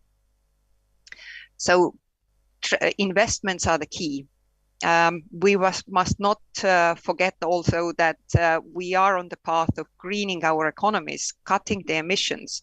So we need the just transition, and these instruments need to be also shared fairly and directed towards the parts of the EU where they are most needed. We need to invest in job creation, and especially in quality jobs. But we also need to make sure that our social protection systems are healthy, that when people need assistance, the assistance is there. If we don't have these instruments, we will have really big problems with people trusting, because we have seen in recent elections for a few years now, people turning to far-right parties, which is not good, because we see them promising, giving simple promises to people, but they are undeliverable promises. But because it's something that people need to hear, that there is going to be security, their jobs are going to be protected, their children are going to be educated, and the migrants, for example, are kept out. So it gives a false promise and false security. So we have to work hard to get our message across, the message that is deliverable, that is real. We have to work with politicians. We have to work with social partners, not just trade unions, but social partners, also with the employers' organizations, to make sure that our companies stay healthy, that trade unions stay strong, so that we can bargain for our members and for workers. We need to build the trust. We just had on Sunday the elections in France, and we see how close the election results are, again, between the far right and more traditional parties. This should have been a wake-up call for all of us a long time ago, and to ask, what is it that we are not doing right? We as Social Democrats, we as trade unions, what is it that we are not doing right, that we are not getting our message across? How can we make sure that the basic needs of people are met? The basic needs like medical care, social assistance, income support when needed, access to essential services, good quality education. All these are extremely important elements that need to be put in place. The money that has been made available from the European level needs to go through the national plans to the right places where it's most needed to help all of us. And this would be a really powerful tool when we want to protect ourselves from populism. from fake news, from distorted political, may I call them values, that we need to invest. And if we invest in people, in well-being in our societies, if we abandon the ways of immediately jumping into austerity when the economy starts picking up after crisis, this is very clearly what we need to do. We have many instruments at European level. We have the European Pillar of Social Rights. The economic cycle is obviously guided and managed from the European level through the European semester. And from the ETUC, from the European Trade Union Confederation, we have been working hard to turn the semester into more social semester. Because when it started all these years ago, it was a purely economic instrument. It really concentrated on fiscal and budgets and nothing about people. We have been fighting hard. Now the implementation of the pillar, the rights that are there, also the implementation of the Sustainable Development Goals from the UN are supposed to be there through the pillar, through the semester. And now, of course, with the COVID crisis, also the national recovery plans are guided through the semester process. So we have lots of work to do. We need to show solidarity. We need to speak with a strong common voice to make sure that the well-being is increased, not diminished, but increased, that non-discrimination exists, that diversity is embraced, and that there is a strong social justice. Thank you. Thank you so much for your inspiration from the European level of trade unions. Un tagad mēs pārslēgsimies pieslēgumam. And now we go to our remote participant, Ms. Vanaga, who will have to leave us in about 15 minutes to protect the interests of her the members of her trade union at another meeting. But why did we invite the representatives of trade unions to our conference? Because there are important aspects in terms of healthcare and education that need to be taken into account, because otherwise, if we don't take them into account into these crisis situations, then they will lead to significant adverse consequences. Yes, hello. And to both Mr. Ushakovs as well as the highly esteemed audience of this conference, I agree with our previous speaker of the importance of the human capital. And I would also like to speak about some specific elements which fall right in line with the topic of today's conference as well as a previous debate. So from our trade union, what we would like to especially highlight, especially over the course of the past couple of years during the COVID pandemic, and also in light of the situation and possible impact of the current events in Ukraine and our various sectors, we clearly understand that we will experience various impacts in our sectors. And it is important to remember the role of human capital throughout this whole cycle and the importance of human capital as a resource. So here in this slide, if you can see what we think that we need to take into consideration the Golden Triangle model developed by Denmark, because obviously we will always have various challenges and threats, but what we need to do is react quickly and flexibly. Often enough, this quickly is missing because the bureaucratic system, the bureaucratic burden hinders fast responses to current processes, but at the same time, we also need to maintain this aspect of security in employment, and this all interacts.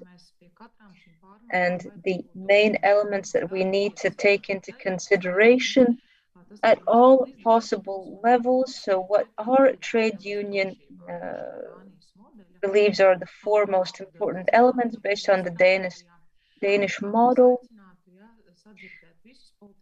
And we would like to ask that all political partners and social partners take these into account. So first of all, elastic, secure, flexible, secure employment contract conditions.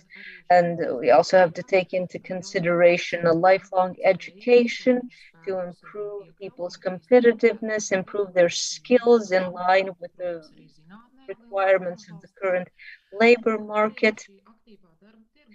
And then the active labor market policy, because careers change and people need the various skills, which we also see in that we have programs in place, but they need to be flexible enough to help people stay within the labor market. And finally, of course, we need a modern social security support system, because people need to have income to provide for their basic needs, to reduce their exposure to various social risks. So as a trade union, these are our four main priorities, and we also try to involve high-level policy makers in discussions about these issues. But we try to always highlight in our discussions, understanding that there are various state aid programs already in place, but we have to take into consideration global current events. We have to reevaluate our priorities. Infrastructure is important, but do we have the necessary balance between human resources and infrastructure? In Latvia, unfortunately, we see that this balance is not really there. We need to strike this balance in order to ensure economic development that is in line with the social necessities. We have to ensure that various political decisions are actually implemented in practice. And in Latvia, of course, it is extremely important to ensure that social dialogue is maintained. I have to once again say that decisions to improve human capital are the decisions that will have the most tangible effect on society, that people will actually feel how these decisions are working. Thank you very much. Thank you for your input, Ms. Vanag, and we wish you luck in your next meeting. So first, we will switch back to politics, and then we'll go back to trade unions. So Mr. Zariņš, you've been very patient with us. So thank you for that. Well, yes, I have a very important message for Europe that I want to share, and I want you to hear it as quickly as possible. Ar mērķi manuprāt, tā viena svarīgā lieta, I think that one of the main things we have to achieve today in order to better understand the extent of the challenges that we will be facing in the near future, we have to take a broader look at the existing situation.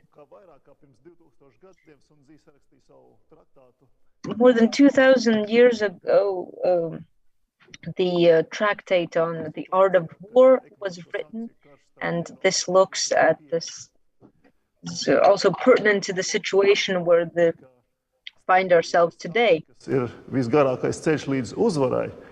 strategy, it says that strategy alone is the longest way to a win, and this is something that we have to take into account in the current situation. It seems that politicians are currently just competing among themselves And as soon as all efforts fall through, then they will just be able to start dividing the fruits of war. In any case, this means that we are lacking in our ability to look at long-term consequences. We have to be prepared for a long-term opposition. We have to be ready to withstand hits ourselves. So the egocentrical form of thinking can keep us from arriving at important conclusions, which already happened when Europe was creating its gas market model, as a result of which Europe has experienced an unprecedented leap in gas prices. Global economic conditions have a serious impact on the national economies, but various measures need to be comprehensive. We need look no further than the situation that Europe has arrived in as compared to what it was several decades ago. The economic focal point is moved across Europe, and we see the readiness to use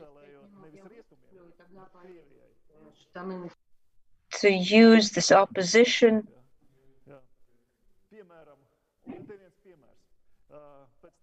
for our own gain. So, for example, when Russia announced that it will move away from dollars and euros in energy expenses, China and India has announced similar announcements. So what does this mean? This means that the value of these traditional currencies would be reduced. So other countries are using this opposition rather to help the West, but to reduce its impact globally and take advantage of the aspects where the West is creating losses for itself.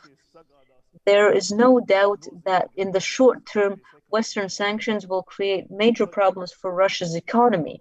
However, this is only a matter of the first couple of years until Russia reorients itself to the East, creating new logistical change, thus making the East the new economic hegemony of the world.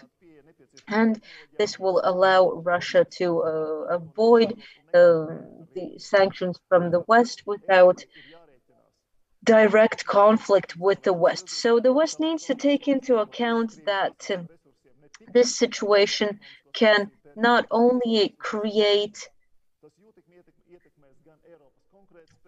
the situation where the West no longer uses Russian energy sources for the short term, but also permanently. So in order to avoid just speaking loudly without applicable decisions and applicable actions, we need to take into account how to ensure social equality, social well-being and prosperity in existing situation.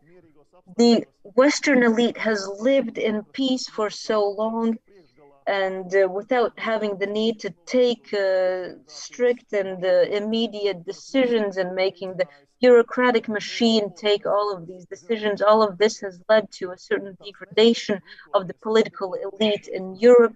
It is incapable of acting in the face of great challenges, taking decisions needed for in regard to, for example, common European measures. In Latvia, we see the incompetence of the governing political parties. For example, last week, our governing politicians made an effort in order to attract the attention of our voters as we are facing a parliamentary election at the end of this year. A decision was taken to create a law to immediately stop gas supplies from Russia to Latvia? How can we actually practically implement this without threatening heating capacity for Latvia at the end of the year, taking into consideration that we only have one LNG terminal in Lithuania? Neither the proposers of this decision nor the Ministry of Economy could actually explain how this will be resolved. So what is important here?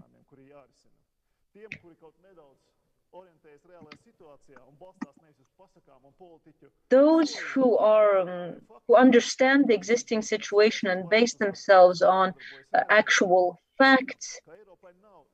For example, I myself know that Europe cannot immediately stop all energy supplies from Russia, which are 1/3 of the energy supplies for most EU member states. There are not proper alternative resources to cover even 1/3 of the necessary energy requirements. And another challenge here is how much will all of this cost?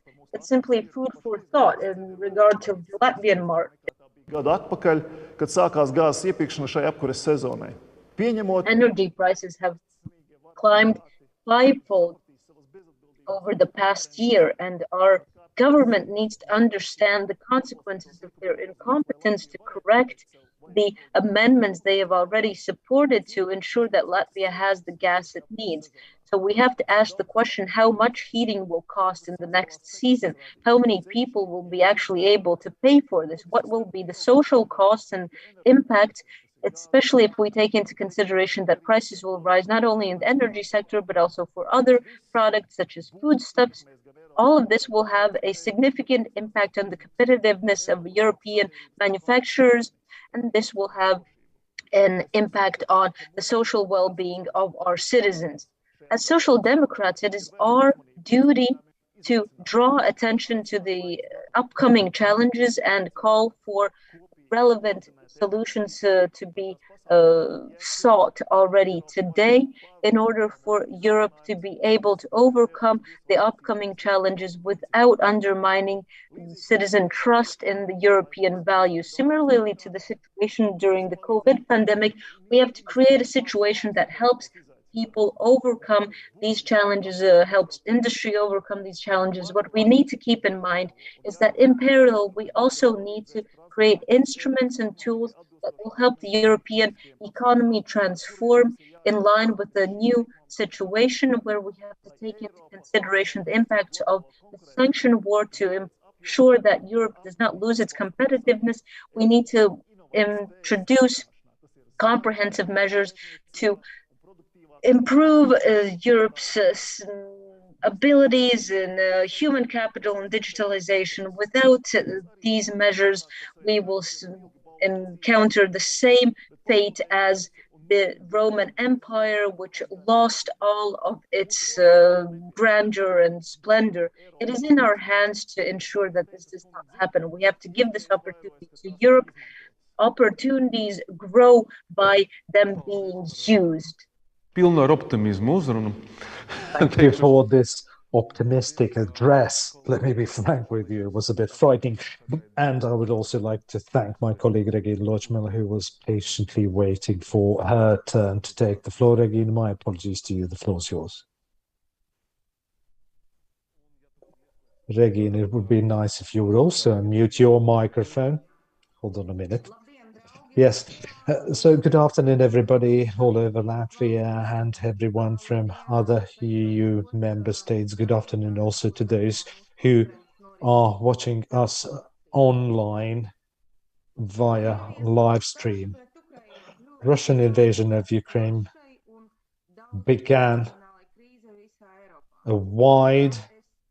caused a wide and deep crisis all across Europe. That is what I believe, and that is what also experts underline. European social democracy is currently experiencing a major attack. Martial law is being introduced. Laws are being adopted in a rush. They are over-politicized and overly emotional, and restrictions imposed due to the war also often extend to freedom of speech, political and other beliefs, whereas social and economic policies are hiding the mistakes of previous years of governments behind the current military conflict. Latvia developed its next generation EU plan, but the implementation of this plan will be hampered by October elections, general elections, because ruling parties want to stay in power, even giving bold strategic promises to the electorate. Before sharing my thoughts on those main challenges in our society and economy, let me just describe what is happening in Latvia right now. On 30th of March, the Central Bank of Latvia reviewed the macroeconomic outlook for Latvia. According to its estimates, GDP in 2022, due to Russian invasion of Ukraine, is reduced to 1.8% of the GDP, is more than 2 times less compared to the forecast of the last year. According to the forecast of the Socialists Bank, we were expected to grow by 4.2% of the GDP, but biggest problems will be caused by inflation. So the forecast or projections for 2022 for the inflation have been increased or brought up to 11%. And only in March, we've experienced the 15% inflation. I do suppose this might be interesting to our European colleagues to hear how prices have skyrocketed for those commodities, for those goods that all people are using on an everyday basis. And let's look only at March prices. Potato prices increased by 59%. Price of flour and corn almost 40%. Price of cheese, cottage cheese, other dairy products and milk, 23% increase. Pasta, 23%, rice, 25%, fresh vegetables, 22%, fruit, 37%. Another major inflation jump has been observed in transport and house maintenance areas, so everything which is based on fuel and petroleum. The price of diesel only in March increased by 46%, went up by 46% for petroleum, 41%, a colossal crisis. And government has no solutions as of yet. The only thing that we hear from the government is promises and talk of different likelihoods and scenarios. Government is yet to decide where a new LNG terminal in Latvia will be built. The location is still under discussion. I suppose that all of you know, and this might surprise our European colleagues, that since April, Latvia is not going to receive any more gas from Russia. And in worst case scenario, I hope this is a worst case scenario, that it doesn't get any worse. This year, Latvia might even have to stop relying on gas from August until November, because Inchkan's underground gas storage will run out of gas by August, and liquefied natural gas will be delivered from Estonian terminal in Paldiski.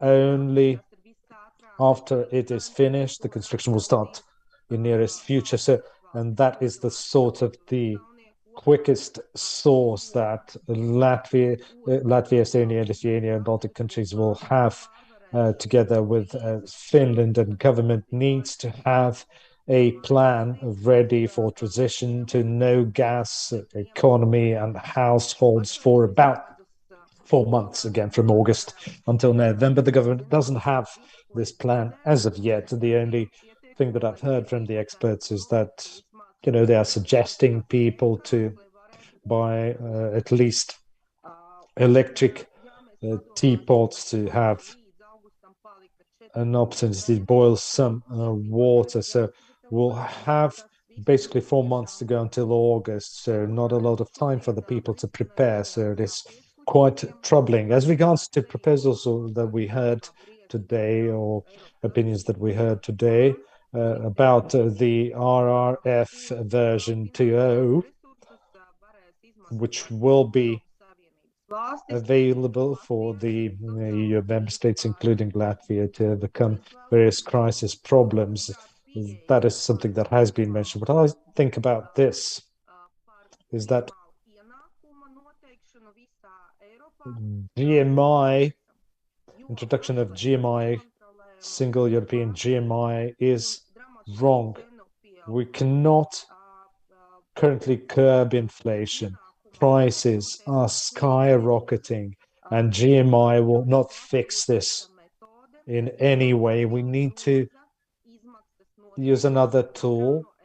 We need to set the first necessity goods cost, and should make sure our economic growth plans are used on the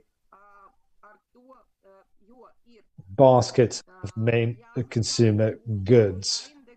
And on top of that, we need to link it to inflation. It should be adjusted based on inflation on a regular basis. Now, as regards to energy crisis, our social protection system is now facing another risk, energy poverty, on top of other types of poverty that will deepen because of the inflation and price increase. And in addition to these risks, we will have also other groups joining the vulnerable groups, in terms of being deprived of money necessary to cover the energy bill, heating bill. People who have formerly earned good wages will find it difficult to set their energy bills or buy basic food products or food items. And so these challenges will have to be addressed. So new kinds of poverty and energy poverty. So this will have to be solved not only on the member state, European Commission and European Union institutions responsible for the management of the EU structural funds will also have to get engaged. Let me give you an example of what I mean here. Latvia is currently implementing a scheme. You can replace your old boiler, gas boiler, with another kind of boiler. So this scheme was announced, the call for proposals was announced, but unfortunately, it turned out that the requirements for households meant that wood chip boiler standards are too high. I mean, you can't buy a boiler here in Latvia that you can fuel with a wood chip and to also apply for support from EU structural funds. Now, the Environmental Protection and Regional Development Ministry is promising that by the end of April, it will amend the regulation or the requirement, the criteria, the support criteria. But as you can imagine, if they are going to work on the amendments until April, so until August, when we will no longer have gas to heat those household boilers with, we'll have only 4 months. So basically, people within 4 months will have to apply for the support, will have to fill out all the forms, do all the paperwork, install the boiler, sign all the acceptance and transfer deeds, and get it connected to the to the heating or source. So that means that there can be no hesitancy on the part of the government. Government needs to show social responsibility right here and right now, tackling this major, huge challenge for also EU and European Commission as a whole, not only member states. No member state should be left behind. Europe should continue monitoring and controlling the situation, because social peace is the cornerstone of peace in Europe and security in Europe. And I do really hope that today's conference and the proposals or the conclusions that we will present today will help Latvia, European Union, MEPs, trade unions fight or achieve higher living standards for every European and ensure that we can overcome current turbulences that we are facing. Thank you, Regina. Thank you for your participation. And dear colleagues, indeed, our today's objective is, as politicians and experts frequently say, to break out of the Brussels bubble. Brussels, of course, takes a lot of good, positive decisions. However, they live in a certain bubble. They are slightly isolated from the outside world. And Riga is also a bubble and not always reflects what is actually happening in people's lives. And in Latvia, what they are facing on everyday basis probably is different for people in Riga and outside Riga, and people are preparing for a tough winter. So how will trade unions help people make this switch or shift in time, not without delays? How are trade unions going to ensure that the government takes the right decisions that benefit the people and the companies and protect the rights of the labor force? Mr. Balzans, this is something that we would like to hear from you. Well, first of all, thank you for having me. We would like to thank the organizers and everyone who's watching, participating, tuned in. I would like to, on my behalf, underline that when it comes to cost of life, employment, doing business, the employment costs or labor costs, inflation, those are our major concerns at the top of our current agenda. And I will also briefly touch upon the impact of COVID. COVID is not something that's gone yet. We still sort of expect the resurgence of COVID in autumn, but we have always been very precise on this. We have always claimed that if people are tested, if they wear masks, they should be allowed to work despite pandemic, and that's what we saw during the Omicron and during the Delta, that it is possible. Mixed employment forms are possible, and we shouldn't lay people off. And we can take the US and as an example, companies that employed above 100 people tested all of their employees and required masks at all times. That's what I wanted to mention. I will not touch upon COVID anymore, although it's not entirely gone, despite what we would like to see. And also would like to thank Regin for raising this as well, how to deal with the increasing cost of life. Well, we have to first of all return the debts that are sort of still outstanding. Mr. Kedis will also mention that healthcare system and healthcare pay issues are still unresolved. Many employees this year didn't experience any increase in terms of their pay, which is absolutely unacceptable. And forthcoming tripartite council will definitely address this issue. If not, then trade unions will respond in other ways, and Mr. Kedis will mention that.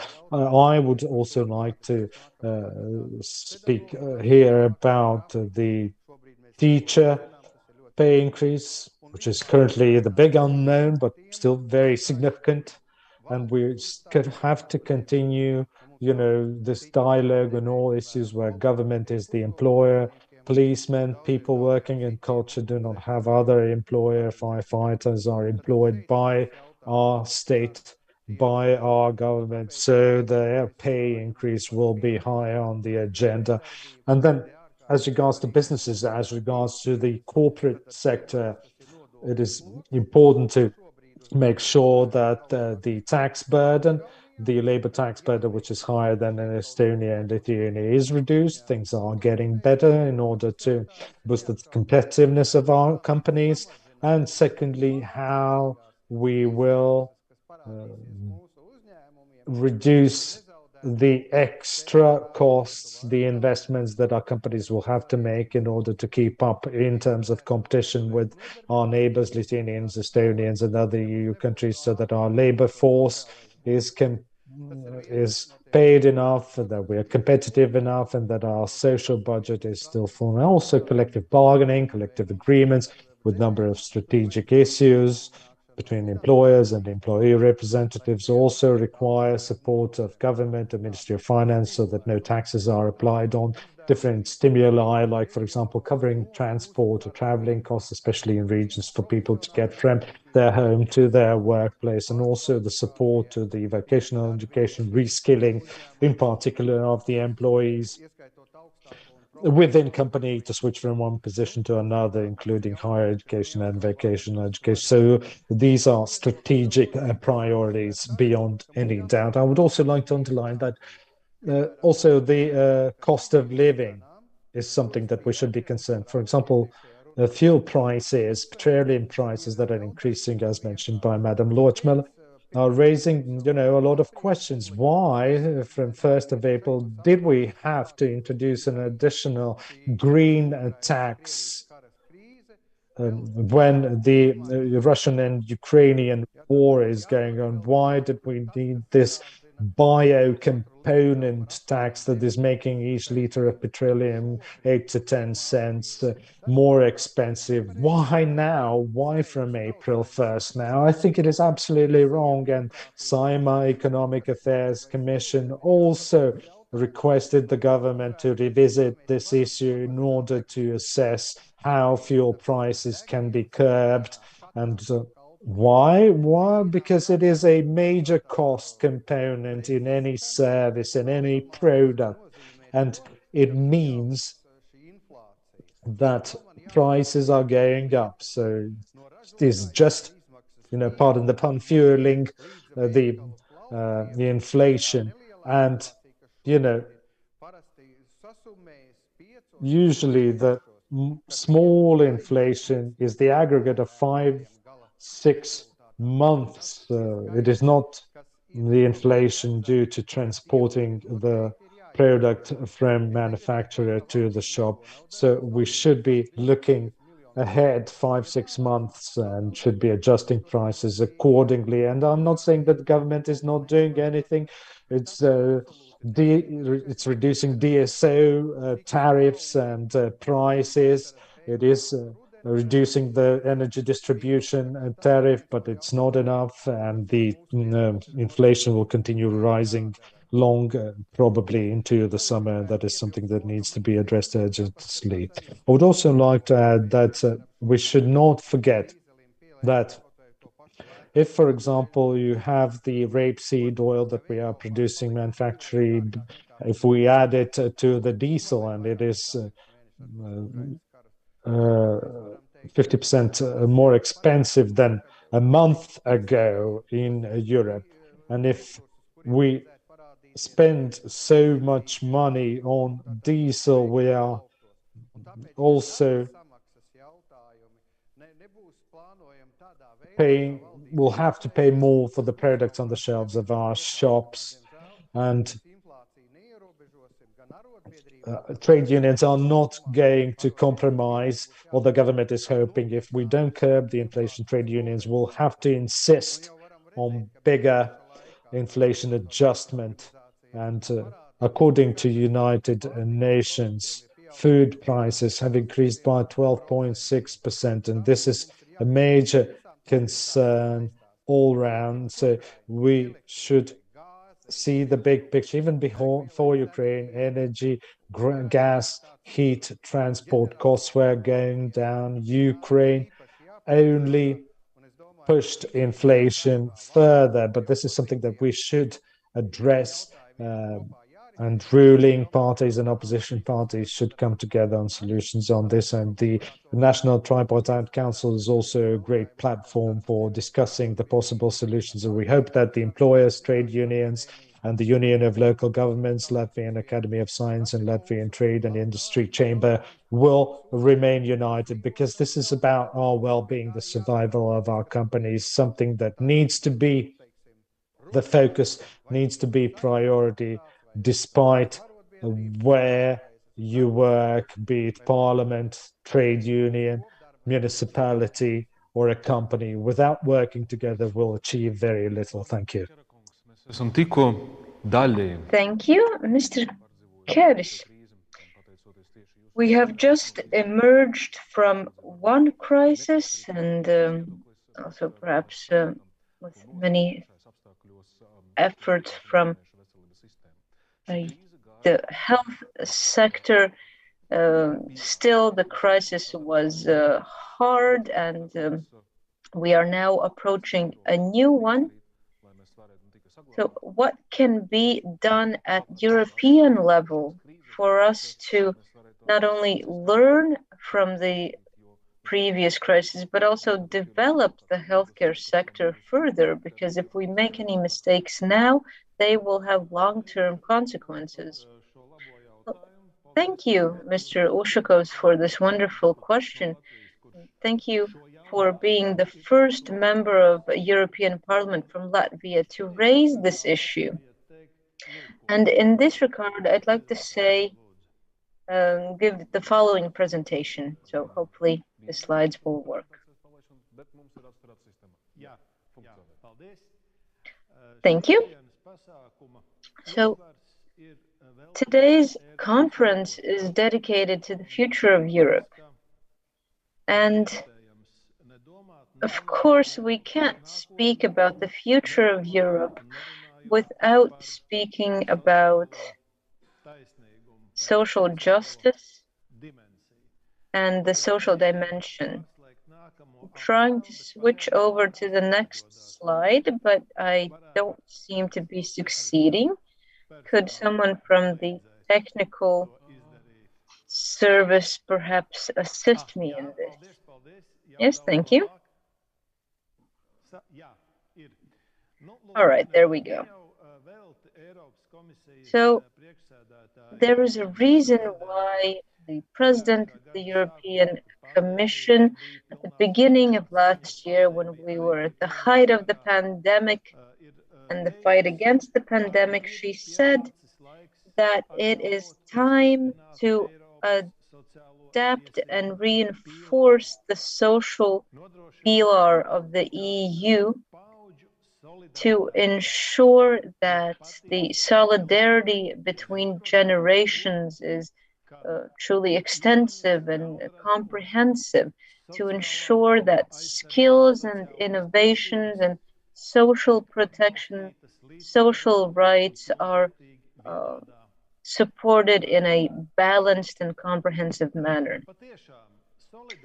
So indeed, solidarity is a cornerstone upon which we base ourselves in protecting human rights. And there is a reason why the Charter of Fundamental Rights includes a section on solidarity, and there is an article in this chapter on health care, and it says that everyone shall be ensured a high level of health protection, and that actions of government needs to be in line with this to ensure these rights. But obviously, we've seen that there's a great gap between what is written on paper and what is the practical implementation in many member states, even today. And this gap unfortunately undermines stability and hinders development of member states. And this is especially felt during crisis situations. The European Commission is not standing idly by. There are specific recommendations for Latvia that have been provided, stating that the poor funding of the healthcare sector creates significant problems with the accessibility of healthcare, taking into consideration workforce shortages, which constitute complex challenges and hamper the delivery of healthcare services. And in light of this, we need to strengthen funding of the sector as well as take care of human resources. So this is what the European Commission has recommended for Latvia. But what is the foundation for such recommendations? If we look at the government funding for healthcare in Latvia, we see that from 2015 till 2020, if we look at the average indicators per year, there are 4 sectors where funding has been negative in terms of government funding, and the largest negative indicator here is in the health sector. So with 0 being the EU average, and as you see, healthcare has the lowest amount here. So are all of these sectors funded below the EU average because, as we are told, the state budget simply doesn't have the means? Well, no, it's not the case. We see that there are several sectors that year upon year are funded much more than the EU average, and unfortunately, healthcare is not among these sectors.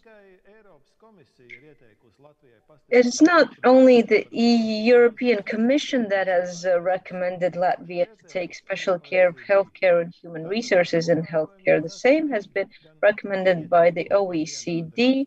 So the recommendations are basically the same. And this is no surprise because impoverishing the healthcare sector has dire consequences. It is directly related to high preventable mortality. And if we look at the latest data on preventable mortality statistics, we see that unfortunately, Latvia's indicators are twice as high as the EU average.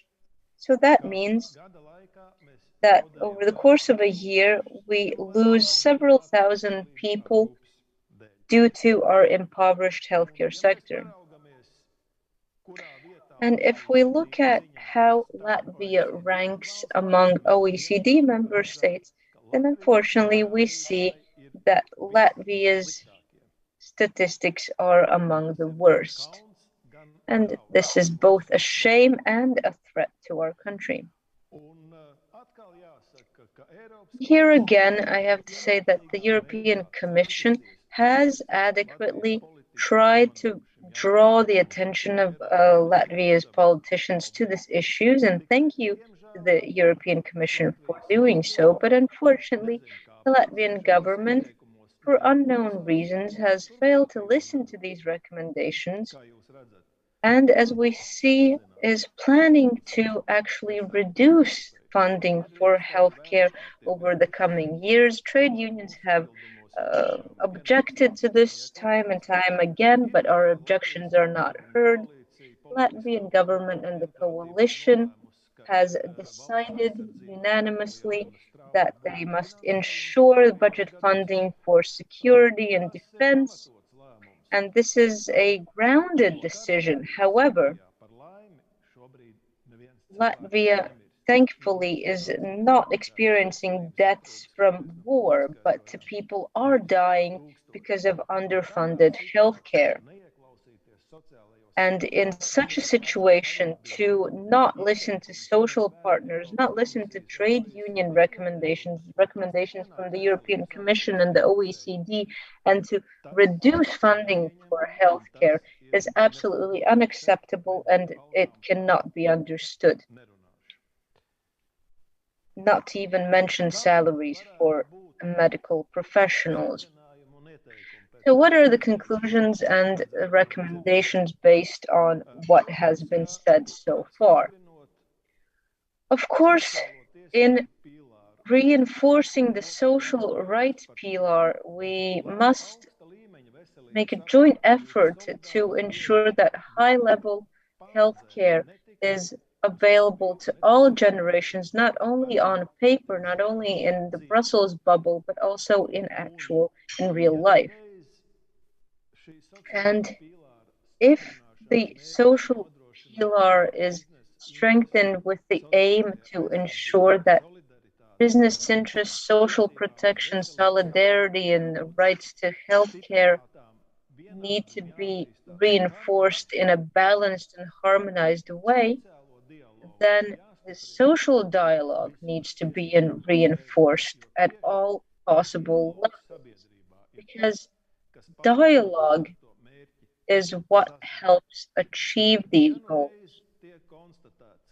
And if we find that someone is trying to avoid working towards these goals and avoid strengthening the social pillar, then both European institutions as well as social partners must act in order to ensure that the necessary results are achieved, the results necessary for the future of Europe. Thank you very much, and thank you for what you mentioned about the bubble and working in the European Parliament. I'm part of a broader team, and when I received, as regards the tasks that I will continue to perform at the European Parliament, it will be a teamwork effort, as we will now continue also with presentations from our European colleagues.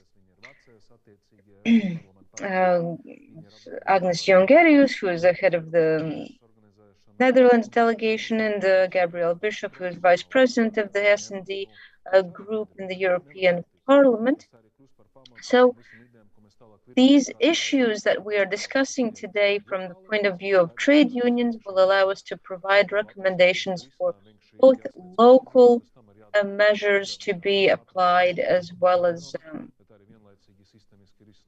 systemic solutions that are necessary, because unfortunately it is clear that obviously we'll overcome this crisis, but it will not be the last one that we encounter. That's just the way that life works. We need to find solutions that helps our country also overcome all upcoming crises and building on previous experiences and not making the same mistakes twice. So now I will ask my colleagues to switch over to our colleague Gabi Bishop. I would have loved to be in Riga to discuss with you on social Europe, on peace, on the current war and crisis, but it's not possible. But you know that we as S&D Group, we are the motor for peace and prosperity for all, and we are fighting for a strong social Europe.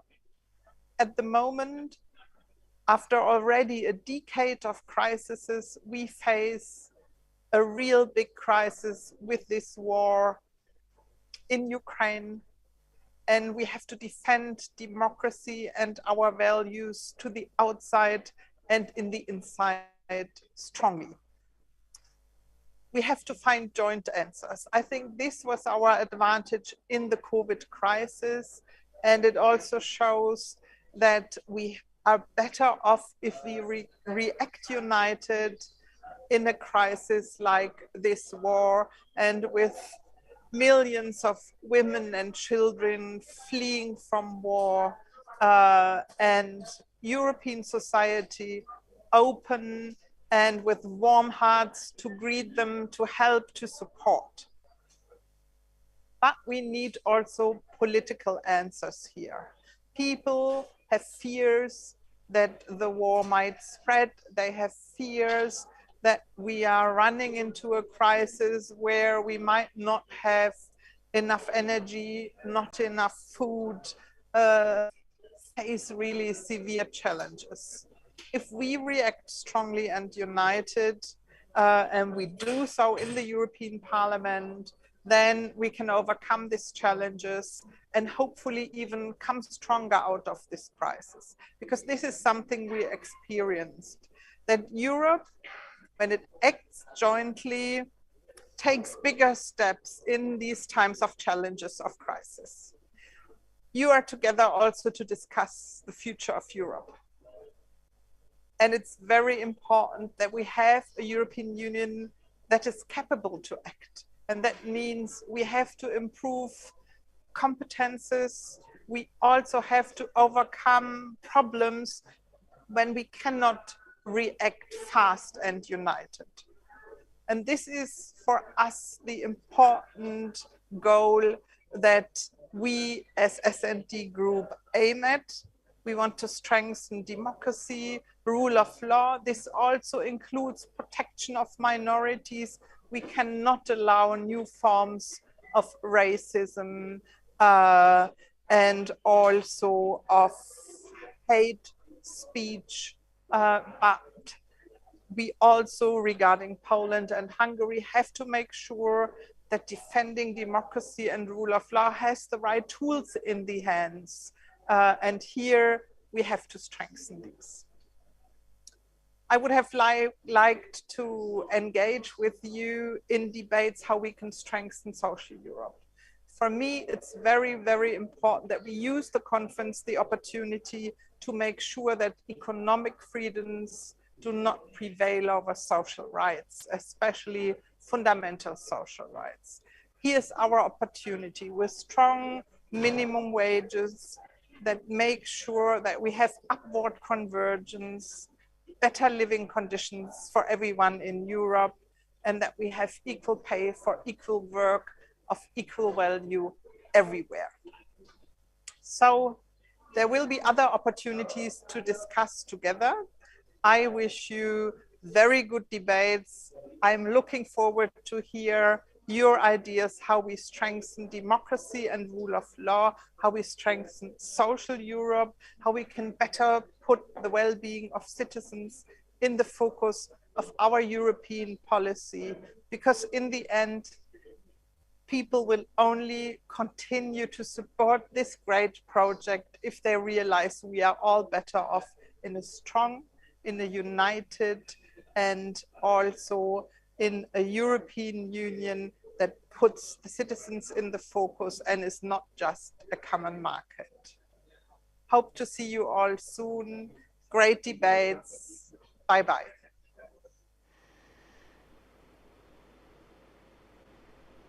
Viena no pazīstamākām pie mums Latvijā iniciatīvām, kas One of the better known initiatives by the European Parliament in Latvia is the minimum wage in Europe. And the author, one of the authors of this project is also well known to our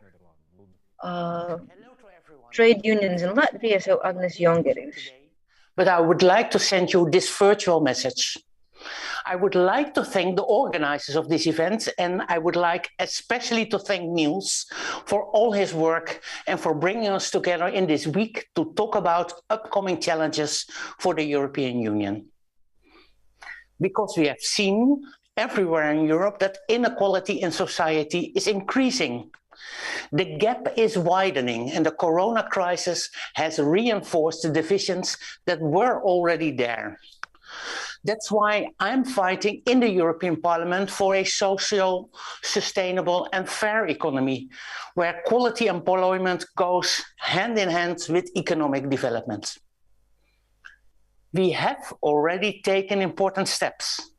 The European Pillar of Social Rights, which provides us with important tools, but we need to go further. We want binding targets for a social and solidarity economy.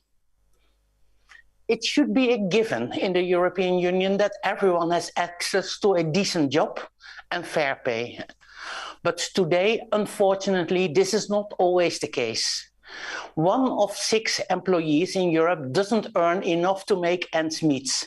And even though they work hard, to a 40 hours week, they cannot pay their rent, their food and their clothing. We have seen during the COVID-19 crisis that all too often it's workers who are the essential to our functioning in society who are insufficiently valued. We have to do something about leveling up low wages and working conditions. Work must pay everywhere and correctly in Europe.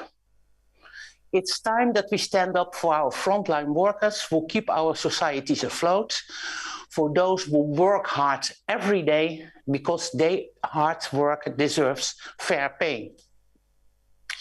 The directive of adequate and fair minimum wages resembles a break with the past. During the previous crisis, the lowering of the minimum wage and the dismantling of the collective sector has been harsh medicine presented to many member states. In previous decades, the minimum wage was portrayed as a job killer, incorrectly so. Germany, where the minimum wage was only introduced 5 years ago, is the clearest case what positive effects minimum wage has on its economy.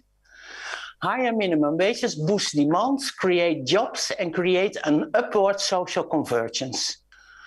Together, we can deliver for all those people who work hard, but nonetheless still cannot make ends meet. Ar šo mūsu šodienas debats par to, kādā veidā this concludes the discussion on how to counter the economic crisis and ensure social justice.